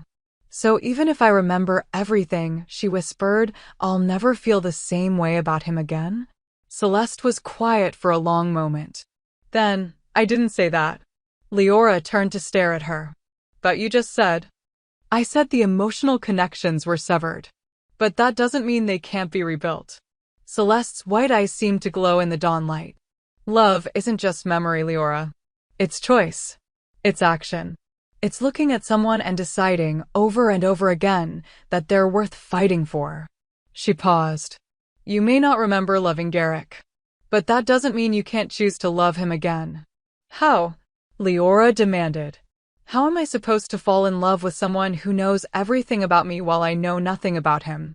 How do I? You start over, Celeste said simply. You get to know him as you are now, not as you were then. You give yourself permission to discover him again, to see if the person he is today is someone worth loving. And you let the memories return in their own time, without trying to force them or run from them. And if I decide he's not worth it? Leora asked. If I decide I don't want this bond or this life or any of it, then you walk away, Celeste said. And he lets you go. Because that's what love is. It's choosing someone's happiness even when it destroys your own. Before Leora could respond, another knock sounded at the door. This time, it was Roman who entered, his expression grave. Forgive the intrusion, he said, but we have a problem. Of course we do, Leora muttered. What now? The packs are in upheaval, Roman said. News of what happened in the Judgment Hall has spread. Half the Alphas are demanding an emergency council to challenge Garrick's authority. The other half are preparing for war. War. Leora's blood ran cold. War against who? Against anyone who threatens the Alpha King's mate, Roman said. The realm is splitting, those loyal to Garrick versus those who believe the Luna Queen candidate is too dangerous to be allowed to live. They're going to try to kill me, Leora realized. They're going to try, Roman corrected. But they'll have to go through Garrick first. And trust me when I say no one is stupid enough to. The window behind Leora exploded. Glass shattered inward as a dark shape hurtled through, landing in a crouch between Leora and the others. A wolf, massive and black, with eyes that glowed an unnatural red. Not a natural wolf. An assassin. Roman was moving instantly, shifting into his own wolf form and lunging at the intruder. Celeste stumbled backward, her white eyes wide with shock. And Leora stood frozen as the black wolf turned those red eyes on her. The false queen must die, a voice hissed in her mind, not spoken aloud, but projected directly into her consciousness. The prophecy must be stopped. The wolf lunged. Leora didn't think. Didn't plan. She just reacted. Power exploded from her in a shockwave that sent the black wolf flying backward through the broken window. The creature twisted midair, landing on the garden path below with impossible grace, and then it was running, disappearing into the morning shadows before Roman could follow. Leora stood trembling, staring at her hands, feeling the power still crackling beneath her skin like lightning barely contained. What was that? She whispered. A Shadowborn, Roman said grimly, shifting back to human form. Blood dripped from a cut on his shoulder where the assassin's claws had caught him. Ancient wolves corrupted by dark magic. They're assassins, the kind you hire when you want someone dead and you don't care about the cost. Who would? Leora started, but the answer was obvious. The council. The ones who escaped trial. Not just them, Celeste said, her voice tight. Shadowborn require payment in more than gold. Whoever hired that assassin gave up something precious. Something irreplaceable. Her white eyes found Leora's face. Someone wants you dead badly enough to sacrifice their own soul. The words sent ice through Leora's veins. We need to get you somewhere safe, Roman said. Somewhere fortified where? No. Leora's voice came out stronger than she felt. She looked at Roman, at Celeste, at the shattered window and the destruction her power had caused. Running isn't going to solve this, she said. Hiding isn't going to make them stop. They'll just keep coming, keep sending assassins and Shadowborn and whatever else they can throw at me until I'm dead. She took a breath. So we end this. Now. Leora, you don't understand, Roman started. I understand perfectly, Leora interrupted. The council is afraid of me. Afraid of what I represent. Afraid that a Luna Queen with real power will upset their carefully controlled order. Her eyes blazed gold. So we show them exactly what they should be afraid of. And how do you propose we do that? Roman demanded. By calling their bluff, Leora said. By demanding a formal challenge. Me against whoever the council puts forward as their champion. Winner takes control of the realm. That's insane, Roman said flatly. You can't even control your power yet. You'd be walking into a death trap. Maybe, Leora agreed. Or maybe it's time I stopped being afraid of what I am and started using it. Garrick will never allow, Roman started. Garrick doesn't get to decide, Leora said, and there was steel in her voice now. This is my fight. My life. My choice. She turned to Celeste. Tell me honestly, if I challenge the council, do I have any chance of winning? Celeste was silent for a long moment, her white eyes distant as if seeing something beyond this room. You have more than a chance, she said finally. You have power the likes of which this realm hasn't seen in generations. But power without control is dangerous. And power without purpose is meaningless. She paused. If you're going to do this, you need to know why you're fighting. Not for Garrick. Not for some destiny you didn't choose. But for yourself. I'm fighting, Leora said quietly, because I'm tired of being a victim. Tired of letting other people decide who I am and what I'm worth. She looked at the shattered window, at the evidence of the power she'd unleashed without even trying. The council made me into something they were afraid of. So I'm going to give them a reason to be terrified. A slow smile crossed Celeste's face. Then I'll help you. And Roman sighed heavily. I'll try to keep Garrick from doing something stupid when he finds out about this plan. Thank you.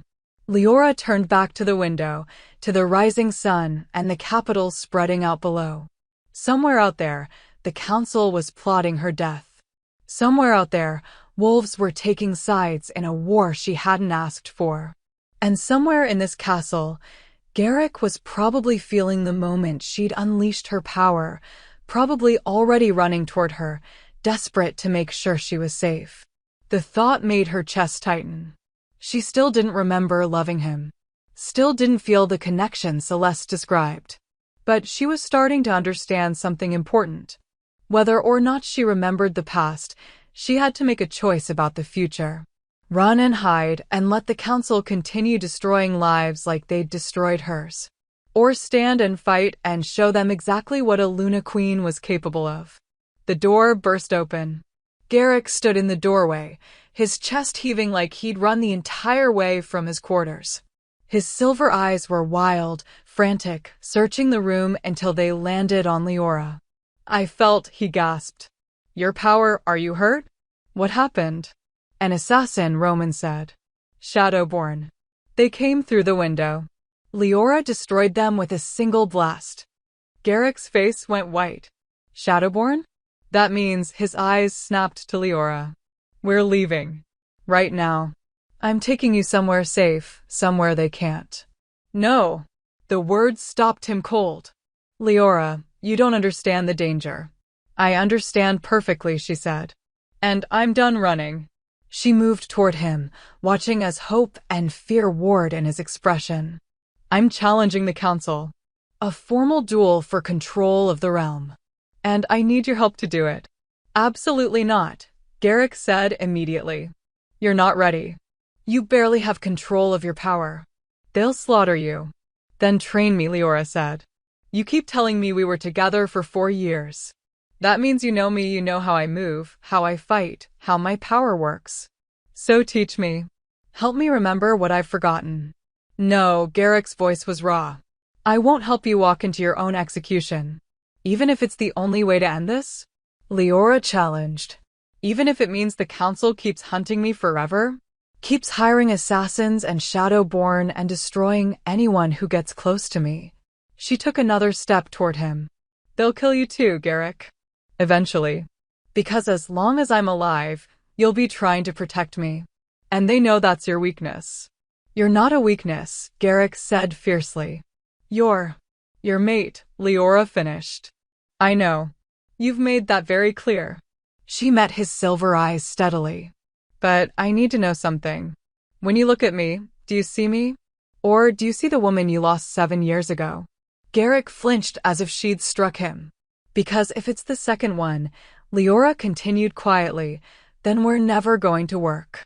You'll spend forever trying to recreate something that's gone, and I'll spend forever trying to be someone I can't remember being.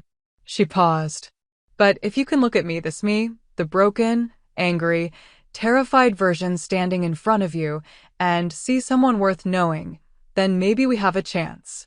Leora. So which is it? She demanded. Am I the woman you loved? Or am I someone new?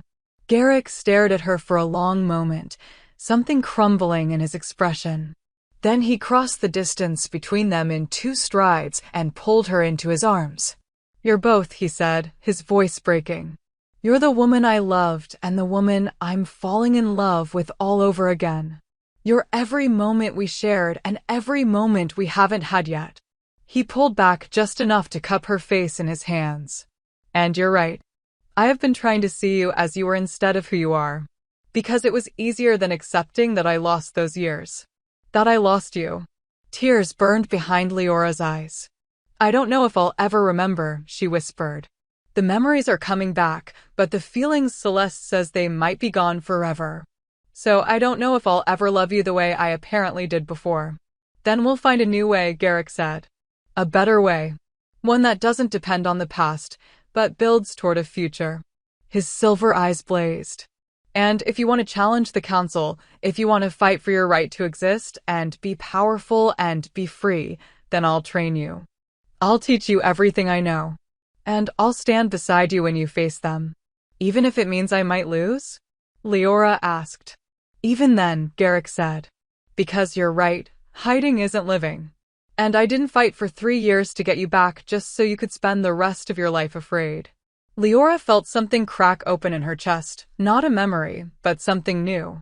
Something that felt like hope. Okay, she whispered. Then let's do this. Garrick's lips curved into the first real smile she'd seen from him. When do we start? Now, Leora said. She looked at the shattered window, at the evidence of power she barely understood. Because whoever hired that Shadowborn isn't going to wait for me to be ready. They're going to keep coming. So I need to be strong enough to face them when they do. You already are, Garrick said softly. You just don't know it yet. He released her face, but kept one hand wrapped around hers, that now familiar gesture that grounded her even when everything else felt uncertain. Come on, he said. We have work to do. As they moved toward the door, Leora caught Celeste's eye. The truth seeker was smiling, a knowing, satisfied smile that suggested she'd seen this moment coming all along. Choose, Celeste had said. Choose to fall in love again. Leora didn't know if she was ready for that. But she was ready to try. And sometimes, that was enough. 3 days. That's all the time Garrick gave Leora to prepare before he sent word to the council. The Luna Queen accepts your challenge. 3 days hence, at the Proving Grounds. Winner claims the realm. 3 days to learn control over power she'd never known she possessed. 3 days to master techniques she should have spent years perfecting. 3 days to become someone strong enough to survive what was coming. It should have been impossible. But Leora discovered something during those 3 days of brutal training, when you stopped being afraid of your own power, when you stopped fighting against what you were and started embracing it. Impossible became inevitable. The Proving Grounds were ancient. Built before the current packs existed, carved into a natural amphitheater of stone in the mountains north of the capital. Thousands of wolves had gathered to witness the challenge, some loyal to Garrick, others allied with the council, most simply drawn by the spectacle of watching history unfold. Because this wasn't just a duel. This was a reckoning. Leora stood at the center of the grounds, feeling the weight of thousands of eyes on her. She wore simple fighting leathers, black and reinforced, designed for movement rather than show. Her dark hair was pulled back in a tight braid. And around her neck, she wore a silver chain Garrick had given her that morning. "It was your mother's," he'd said quietly. "I've been keeping it safe, waiting for the right moment to return it." The pendant was small, a crescent moon wrought in silver, but the moment Leora had touched it, she'd felt power hum through her bones. Not her own power. Her mother's.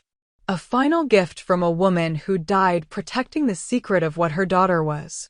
Now Leora stood in the center of the grounds, that pendant warm against her skin, and waited for her opponent to be revealed.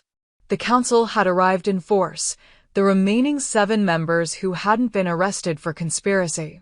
They sat in the viewing gallery, their expressions ranging from satisfaction to nervousness. Lord Cedric was not among them. He'd been executed 2 days ago for his role in Elena's death and the binding ritual. Theron had watched his father die, and then he'd disappeared. No one had seen him since. Leora tried not to think about that. Tried not to feel pity for the male who'd rejected her so cruelly. She had bigger problems. Citizens of the realm. Marcus's voice rang out across the grounds.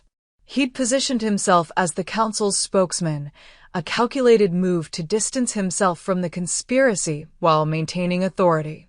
"We gather today to witness a challenge that will determine the future of our realm. The Luna Queen candidate has claimed the right to rule alongside our Alpha King. But such power must be proven." Murmurs rippled through the crowd. "Therefore," Marcus continued, "the council has selected a champion to test her worthiness. If she defeats our champion, her claim will be recognized. But if she falls," he paused for dramatic effect, "then the prophecy that has plagued us will be revealed for what it is, a lie. And the realm will return to the natural order." "The natural order where you control everything?" Garrick's voice cut through the gathering, sharp and cold. He stood at the edge of the arena, Roman beside him, both of them radiating barely contained fury. "Let's call this what it is, Marcus. You're trying to execute my mate because you're terrified of what she represents. Of what we represent together.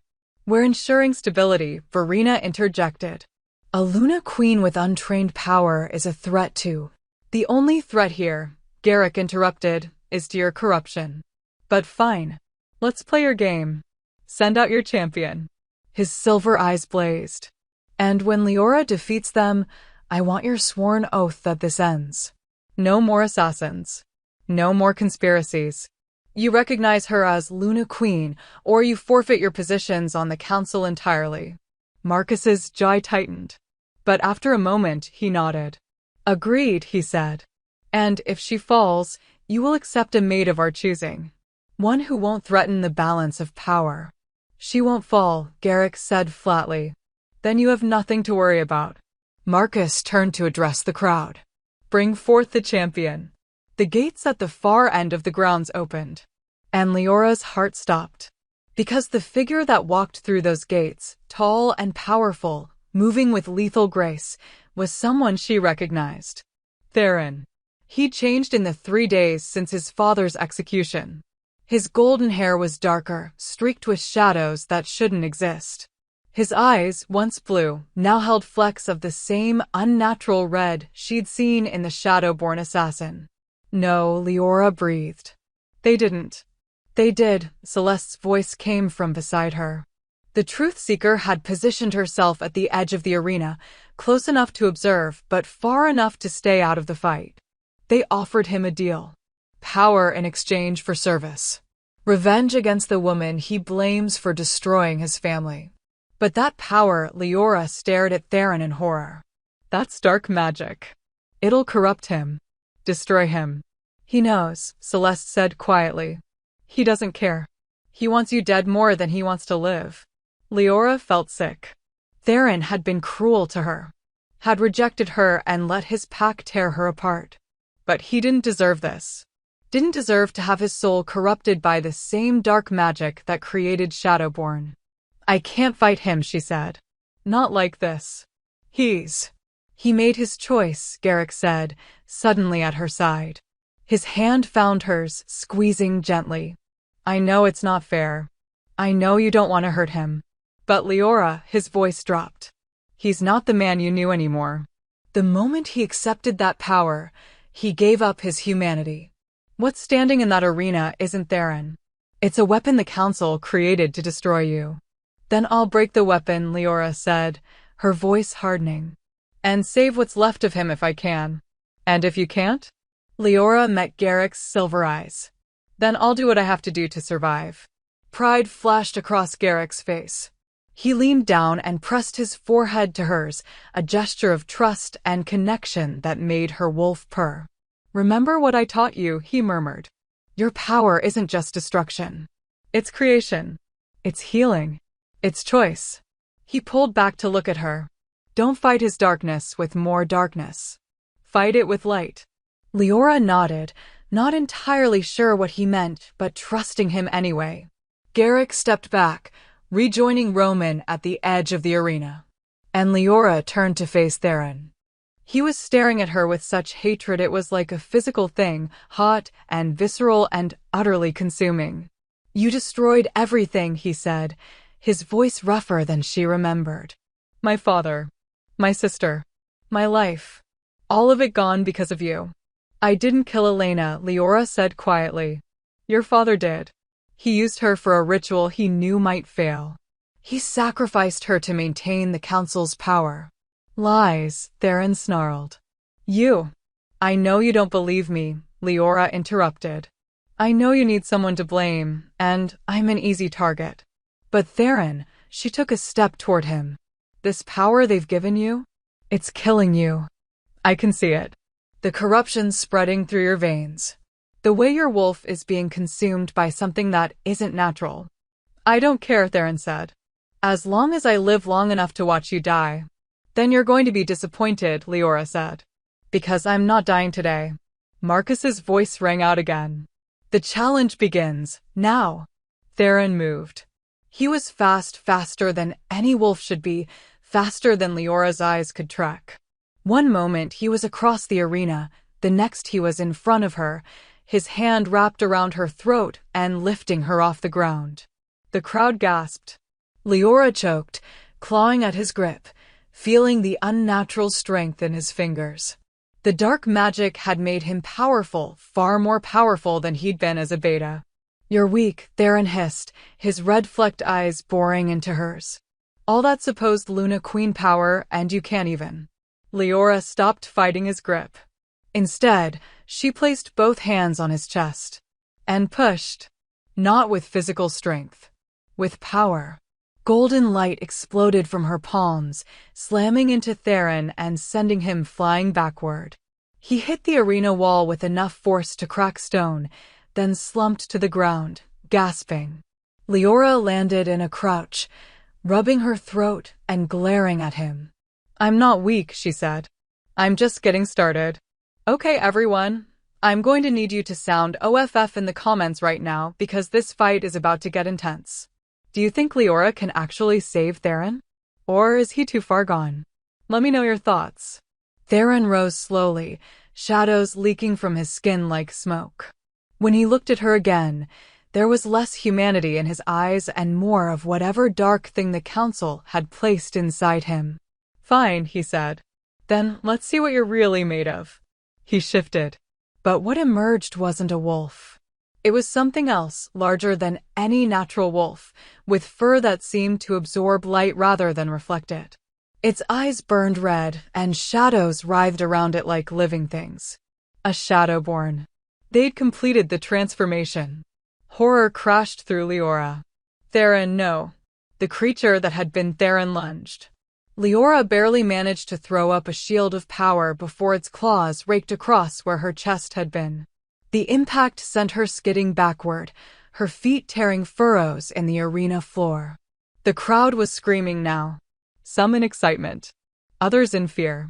And Garrick looked like he was barely restraining himself from leaping into the arena and tearing Theron apart with his bare hands. But he stayed where he was. Because this was Leora's fight. Her choice. Her chance to prove what she was. The Shadowborn circled her, looking for an opening.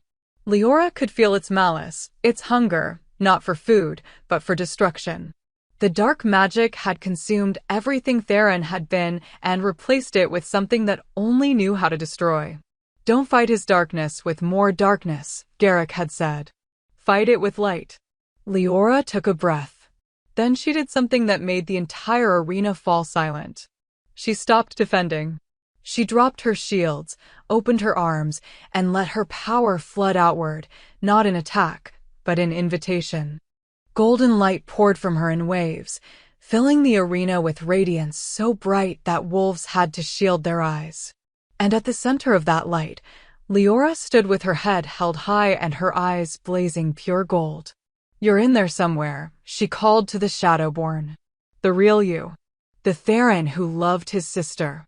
Who wanted to be honorable. Who made mistakes but didn't deserve this." Her voice rang with power. "So I'm giving you a choice. Let the darkness consume you, become the weapon they made you into, and die as a monster. Or fight. Fight the corruption. Fight your way back. And let me help you." The Shadowborn hesitated. Just for a moment. Just long enough for Leora to see something flicker in those red eyes, something almost human. Then the darkness surged back, and the creature lunged again. But this time, Leora was ready. She didn't dodge. Didn't block. She embraced.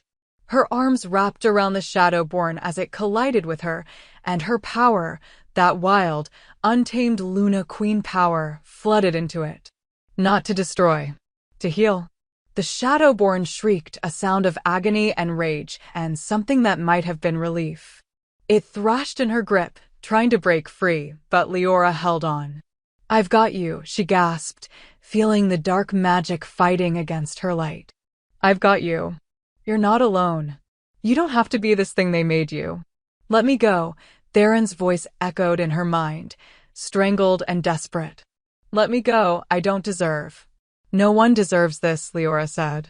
"Not even you." And she pushed. Every ounce of power she'd spent 3 days learning to control, every lesson Garrick had taught her about channeling rather than forcing, about healing rather than destroying, she poured it all into Theron. The golden light grew brighter. Brighter. Blinding. And then, the Shadowborn shattered. The dark magic broke apart like glass, dissipating into nothing. And when the light finally faded, what remained wasn't a monster. It was a man. Theron collapsed into Leora's arms, gasping and shaking and human again. His eyes, blue once more, stared up at her with shock and confusion, and something that might have been gratitude. "How?" he choked out. "Luna Queens don't just destroy," Leora said softly, helping him sit up. "We heal. We restore. We choose what happens to the wolves under our protection." She looked up at the council members, at Marcus and Verena and the others who'd been so certain she would fail. Even the ones who don't deserve it. The arena was utterly silent. Then, slowly, someone started clapping. It was Roman. And then Garrick joined him. And then more wolves, dozens, hundreds, until the entire proving grounds echoed with applause and cheers, and the sound of a realm recognizing its Luna Queen. Marcus stood slowly, his face pale. "The challenge is complete," he said, his voice barely carrying over the noise. "The Luna Queen has proven herself." "Damn right she has," Garrick said. He vaulted over the arena wall and crossed to Leora in long strides. When he reached her, he pulled her into his arms and kissed her. It wasn't gentle. It wasn't careful. It was desperate and fierce and full of 3 days' worth of terror that she might not survive. And when he finally pulled back, his silver eyes were bright with emotions Leora was only beginning to understand. "You're incredible," he said hoarsely. "You're terrifying," Leora offered. "Perfect," Garrick corrected. "Absolutely perfect." Leora felt her cheeks flush. But before she could respond, Celeste appeared beside them. "The memories are coming," the truth seeker said quietly. "I can see them. The healing you just performed, pouring that much power into another wolf. It broke down the last barriers the council placed on your mind. She looked at Leora with sympathy. You need to prepare yourself. When they hit, they're going to hit hard. How long do I have? Leora asked. Minutes, Celeste said. Maybe less. Garrick's arms tightened around her. I've got you. Whatever happens, I've got you. Leora nodded, trying to brace herself. But nothing could have prepared her for what happened next. The first memory hit like lightning. She was 20 years old, standing in a garden, and someone was approaching her with the kind of arrogant confidence that made her instantly annoyed. You must be the Alpha King, she said, not bothering to bow. And you must be the only person in this entire summit who hasn't tried to impress me, he replied, silver eyes dancing with amusement. Should I be impressed? You look like you swallowed a lemon. He laughed, actually laughed, and the sound made something in her chest flutter. The second memory crashed into the first. She was lying in bed beside him, her head on his chest, listening to his heartbeat as he traced patterns on her shoulder. What are you thinking about? He asked softly. How strange this is, she admitted. 3 months ago, I didn't know you existed. Now I can't imagine my life without you. Good, he murmured, pressing a kiss to her hair. Because you're stuck with me. Forever. More memories flooded in dozens, hundreds, thousands of moments. Learning to fight alongside him. Healing injured wolves in the capital. Laughing until her sides hurt at something ridiculous he'd said. Crying in his arms when the weight of being Luna Queen became too much. Dancing at a celebration, his hands on her waist and his eyes full of love. Whispering, I love you in the darkness, and hearing him say it back like it was the only truth that mattered. For years of love and joy and life hit her all at once. And Leora shattered. She collapsed, Garrick catching her before she hit the ground. Tears were streaming down her face, not from pain, but from the sheer overwhelming weight of what she'd lost. I remember, she gasped. Garrick, I remember everything. I know, he said, his voice breaking. I know, love. I'm here. I've got you. They took it from us, Leora sobbed. For years. They stole for years. But they didn't destroy it, Garrick said fiercely, cupping her face in his hands and forcing her to look at him. They tried. They bound you and broke you and made you forget. But Leora, we found our way back. We got a second chance that most people never get. And I swear to you, I swear on everything I am, that I will spend the rest of my life making sure those 4 years weren't for nothing. Leora stared at him through her tears. At this male who'd loved her for 7 years. Who'd waited 3 years for a chance to save her. Who'd stood beside her while she learned to be someone new. And she realized something profound. She didn't just remember loving him. She loved him now. The woman she'd been and the woman she'd become, they both chose him. I love you, she whispered. I loved you then. I love you now. I love you in ways I haven't even discovered yet. Garrick's eyes blazed. Say it again. I love you, Leora said, louder this time.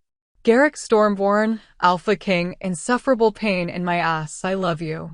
He kissed her again, and this time Leora kissed him back with everything she had. With 4 years of memories. With 3 days of trust built from scratch.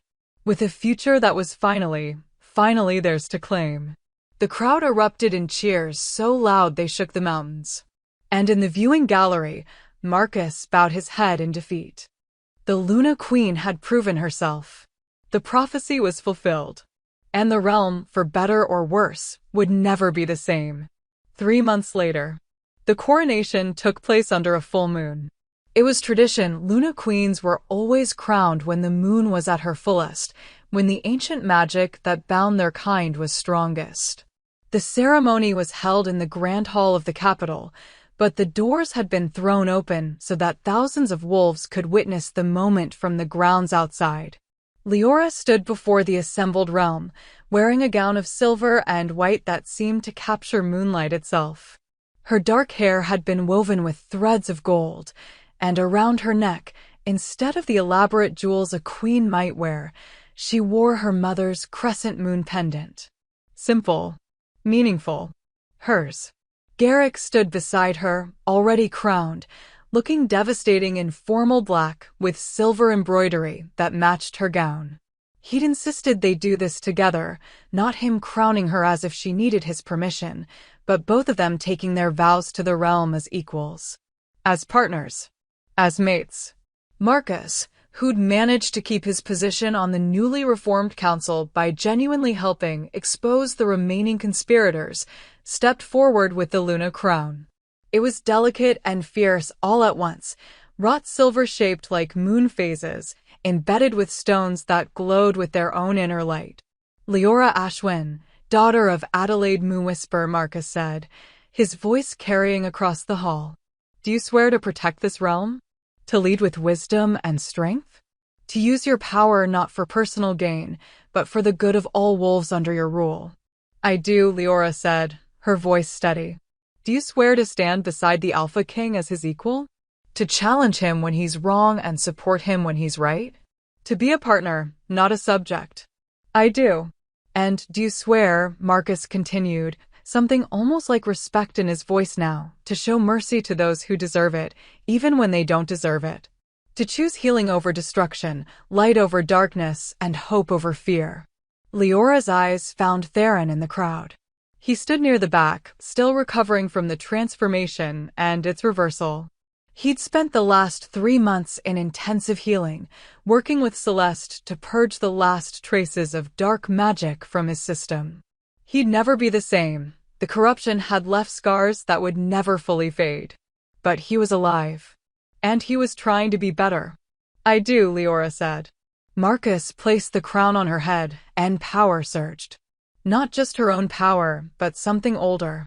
Something that connected her to every Luna queen who'd come before, to her mother, and her mother's mother, stretching back through generations of powerful females who'd led with strength and compassion. The crown settled into place, and Leora felt complete in a way she never had before. Then rise, Luna Queen Leora Moonwhisper Stormborn, Marcus said. And may your reign be long and prosperous. The hall erupted in cheers. Garrick took her hand, lacing their fingers together, and turned to face the crowd. The realm has its Luna Queen, he called out, his voice carrying the weight of absolute authority and undeniable pride. And anyone who wishes to challenge her claim can face both of us. The cheering grew louder. No one was stupid enough to challenge them now. Not after what Leora had done at the Proving Grounds. Not after she'd turned a Shadowborn back into a man and proven that Luna Queens were more than just destructive power. They were hope. They were change. They were everything the realm needed and hadn't known it was missing. The celebration lasted well into the night. Wolves from every pack filled the capital, drinking and dancing and celebrating the first Luna Queen in 3 generations. Music spilled out from the grand hall into the streets. Food appeared in abundance, tables laden with everything from roasted meats to delicate pastries. It was chaos. It was joy. It was perfect. But eventually, Leora needed a break from the noise and the crowds and the constant stream of wolves wanting to meet their new queen. She slipped away from the celebration, making her way through familiar corridors until she reached the Eastern Gardens. The same gardens she'd looked out on 3 months ago when she'd felt broken and lost and terrified. Now, under the full moon's light, she felt whole. I had a feeling I'd find you here. Leora smiled without turning. You always did know where to find me. Garrick moved to stand beside her, his presence warm and solid and reassuring. He'd removed his formal jacket somewhere along the way and rolled up his sleeves, looking more like the man she remembered from 7 years ago than the intimidating Alpha King everyone else saw. Needed an escape? He asked. Just a moment of quiet, Leora said. She leaned against him, and his arm came around her waist automatically. It's overwhelming. All of it. 3 months ago, I was a broken Omega no one wanted. Now I'm a Luna Queen, and everyone wants a piece of me. We can send them all away if you want, Garrick offered. Tell them the Queen needs rest and lock ourselves in our quarters for a week. Tempting, Leora admitted. But we both know that's not realistic. Not with everything that still needs to be done. The past 3 months had been a whirlwind of change. The council had been completely restructured, the corrupt members arrested or executed, replaced by wolves who actually cared about justice rather than power. The laws surrounding rank and designation had been rewritten to be more equitable. And Leora had established healing centers throughout the realm, places where wolves who'd been broken or bound like she had been could come for help. It was exhausting work. But it was important work. Do you ever regret it? Garrick asked quietly. Taking this path? Choosing to be Luna Queen when you could have walked away? Leora turned to look at him. Do you regret claiming me in that hall? Starting all of this? Never, Garrick said immediately. Not for a single second. Then there's your answer. Leora reached up to cup his face, her thumb brushing across his cheekbone. This isn't the life I would have chosen 3 months ago. But it's the life I'm choosing now. And I'm choosing it with you. Garrick's eyes softened. I love you. I know. Leora smiled. You tell me approximately 17 times a day. Only 17? Garrick pulled her closer. I need to work on that. Aim for 20 at least. Leora laughed, genuine and light and free. The sound still surprised her sometimes. 3 months ago, she hadn't known if she'd ever laugh again. Now it came easily. There's something I need to tell you, Garrick said, his expression growing more serious. Something I've been waiting for the right moment to say. Leora's heart skipped. That sounds ominous. It's not. At least, I hope it's not. Garrick took a breath. The mate bond between us, it's not complete. We claimed each other publicly, and you've accepted the crown, but we haven't. We haven't completed the physical bond. Heat flooded Leora's cheeks. They'd been taking things slowly, rebuilding trust, letting her memory settle, making sure she was choosing him for the right reasons and not just because of what they'd had before. It had been 3 months of sleeping in the same bed, but keeping careful distance. 3 months of stolen kisses and controlled touches. 3 months of wanting more, but being too afraid to take it. I know, Leora said quietly. And I need you to know, Garrick continued, that I will wait as long as you need. A month, a year, a decade, it doesn't matter. I'm not going to pressure you or rush you or make you feel like you owe me anything. The physical bond is important, but it's not more important than you being ready. Leora felt tears sting her eyes, but they were good tears this time. What if I told you, she said softly, that I'm tired of waiting? Garrick went very still. Leora. I remember everything now, she continued. I remember what we had, what we were. And I know what we are now, which is somehow even better because we chose it twice. She stepped closer to him, close enough that she had to tilt her head back to meet his eyes. I know completing the bond means tying my life to yours in ways that can never be undone. I know it means our wolves will be permanently connected. And I know, her voice softened. I know it means I'm choosing you. Forever. No takebacks. No second chances if we mess this up. That's a lot of commitment, Garrick said, but there was hope blazing in his silver eyes now. It is, Leora agreed. And 3 months ago, I would have been terrified. But now, she smiled. Now I can't think of anything I want more than to be bound to you in every possible way. You're sure? Garrick asked, and the vulnerability in his voice made her chest ache. Because once we do this. I'm sure, Leora said. I'm absolutely, completely, 100% sure that I want to complete our mate bond. She rose on her toes and kissed him softly. So stop trying to talk me out of it and take me to bed, Alpha King. Garrick let out a sound that was half laugh, half groan. You're going to be the death of me. Probably, Leora agreed. But what a way to go. He swept her up in his arms, which should have been ridiculous and over the top, but instead felt exactly right, and carried her back through the gardens toward their private quarters. Wait, Leora said as they passed the grand hall. Shouldn't we tell someone we're leaving? Roman will probably. Roman, Garrick called out without stopping, is in charge until further notice. What? Roman's voice echoed from somewhere inside the hall. Garrick, you can't just. Watch me. Garrick called back.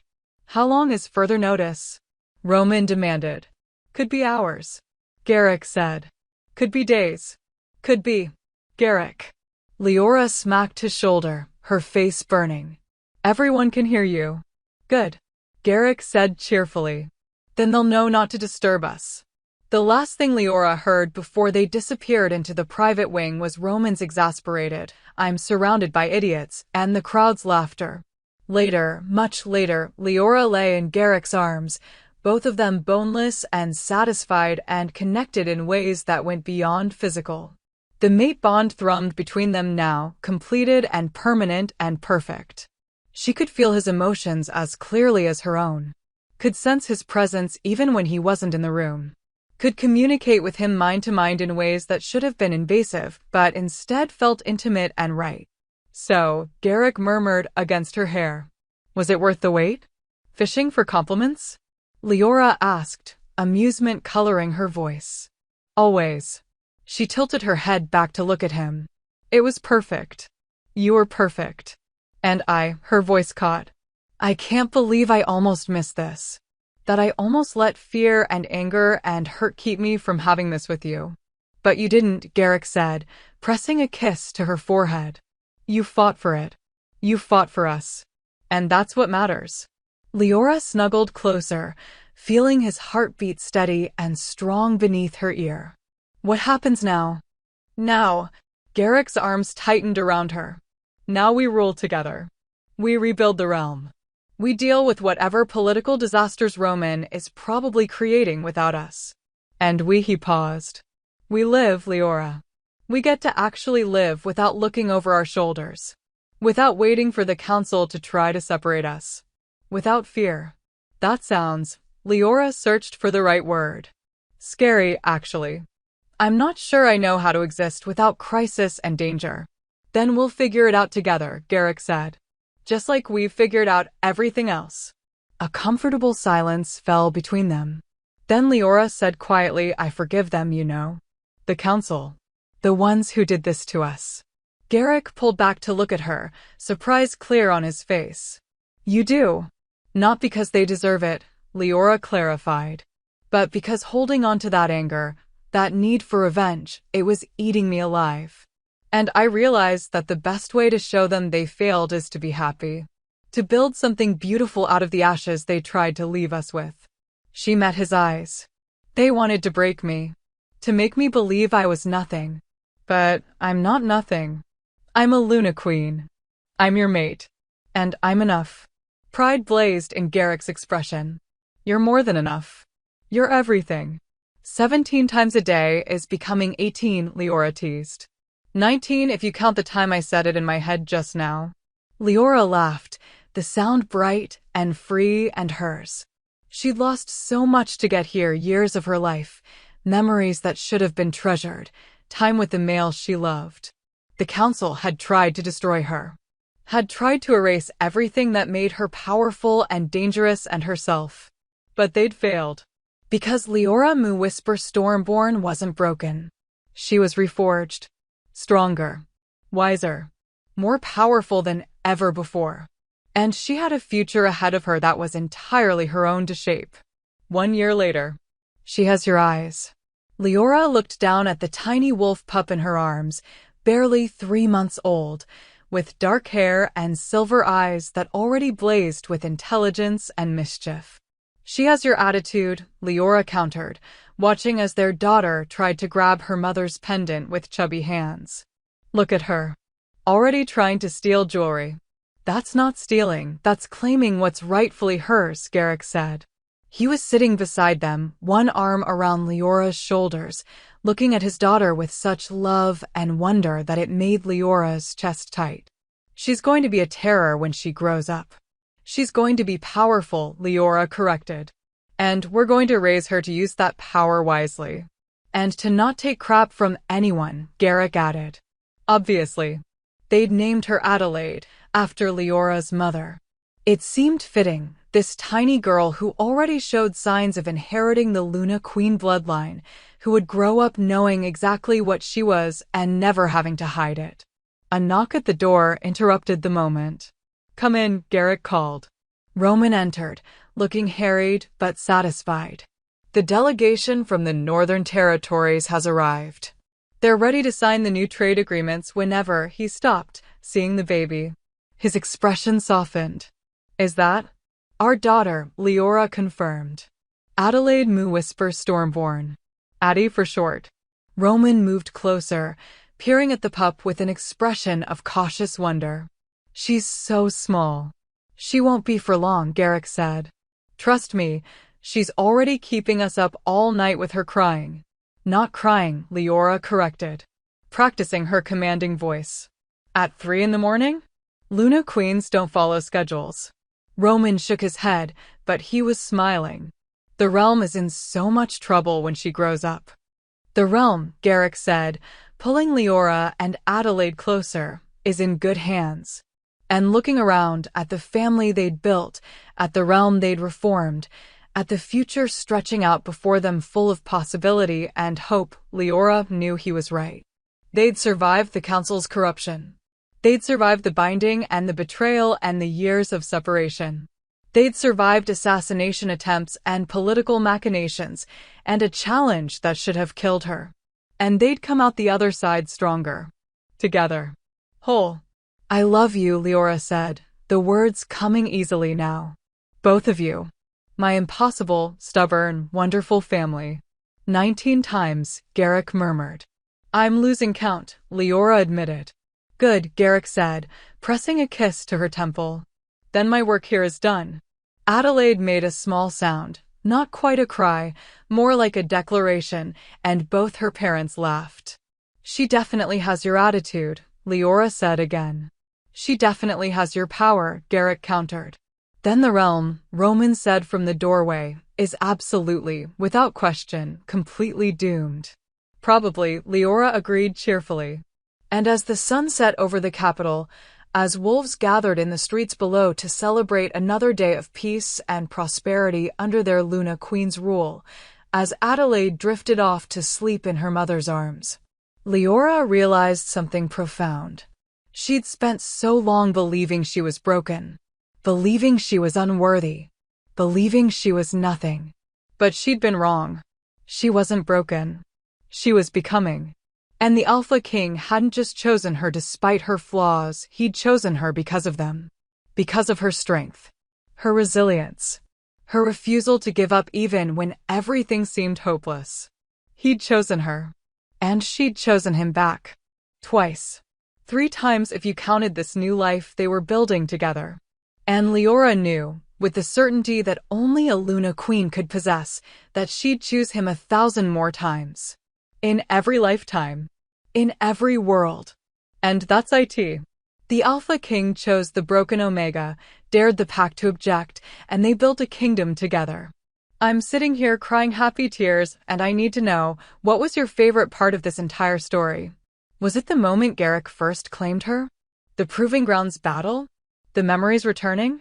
Baby Adelaide. Tell me everything in the comments. And if you loved this story, please hit that like button and subscribe if you haven't already. I have so many more stories coming your way, more werewolf romance, more fated mates, more impossible love against all odds. You don't want to miss what's next.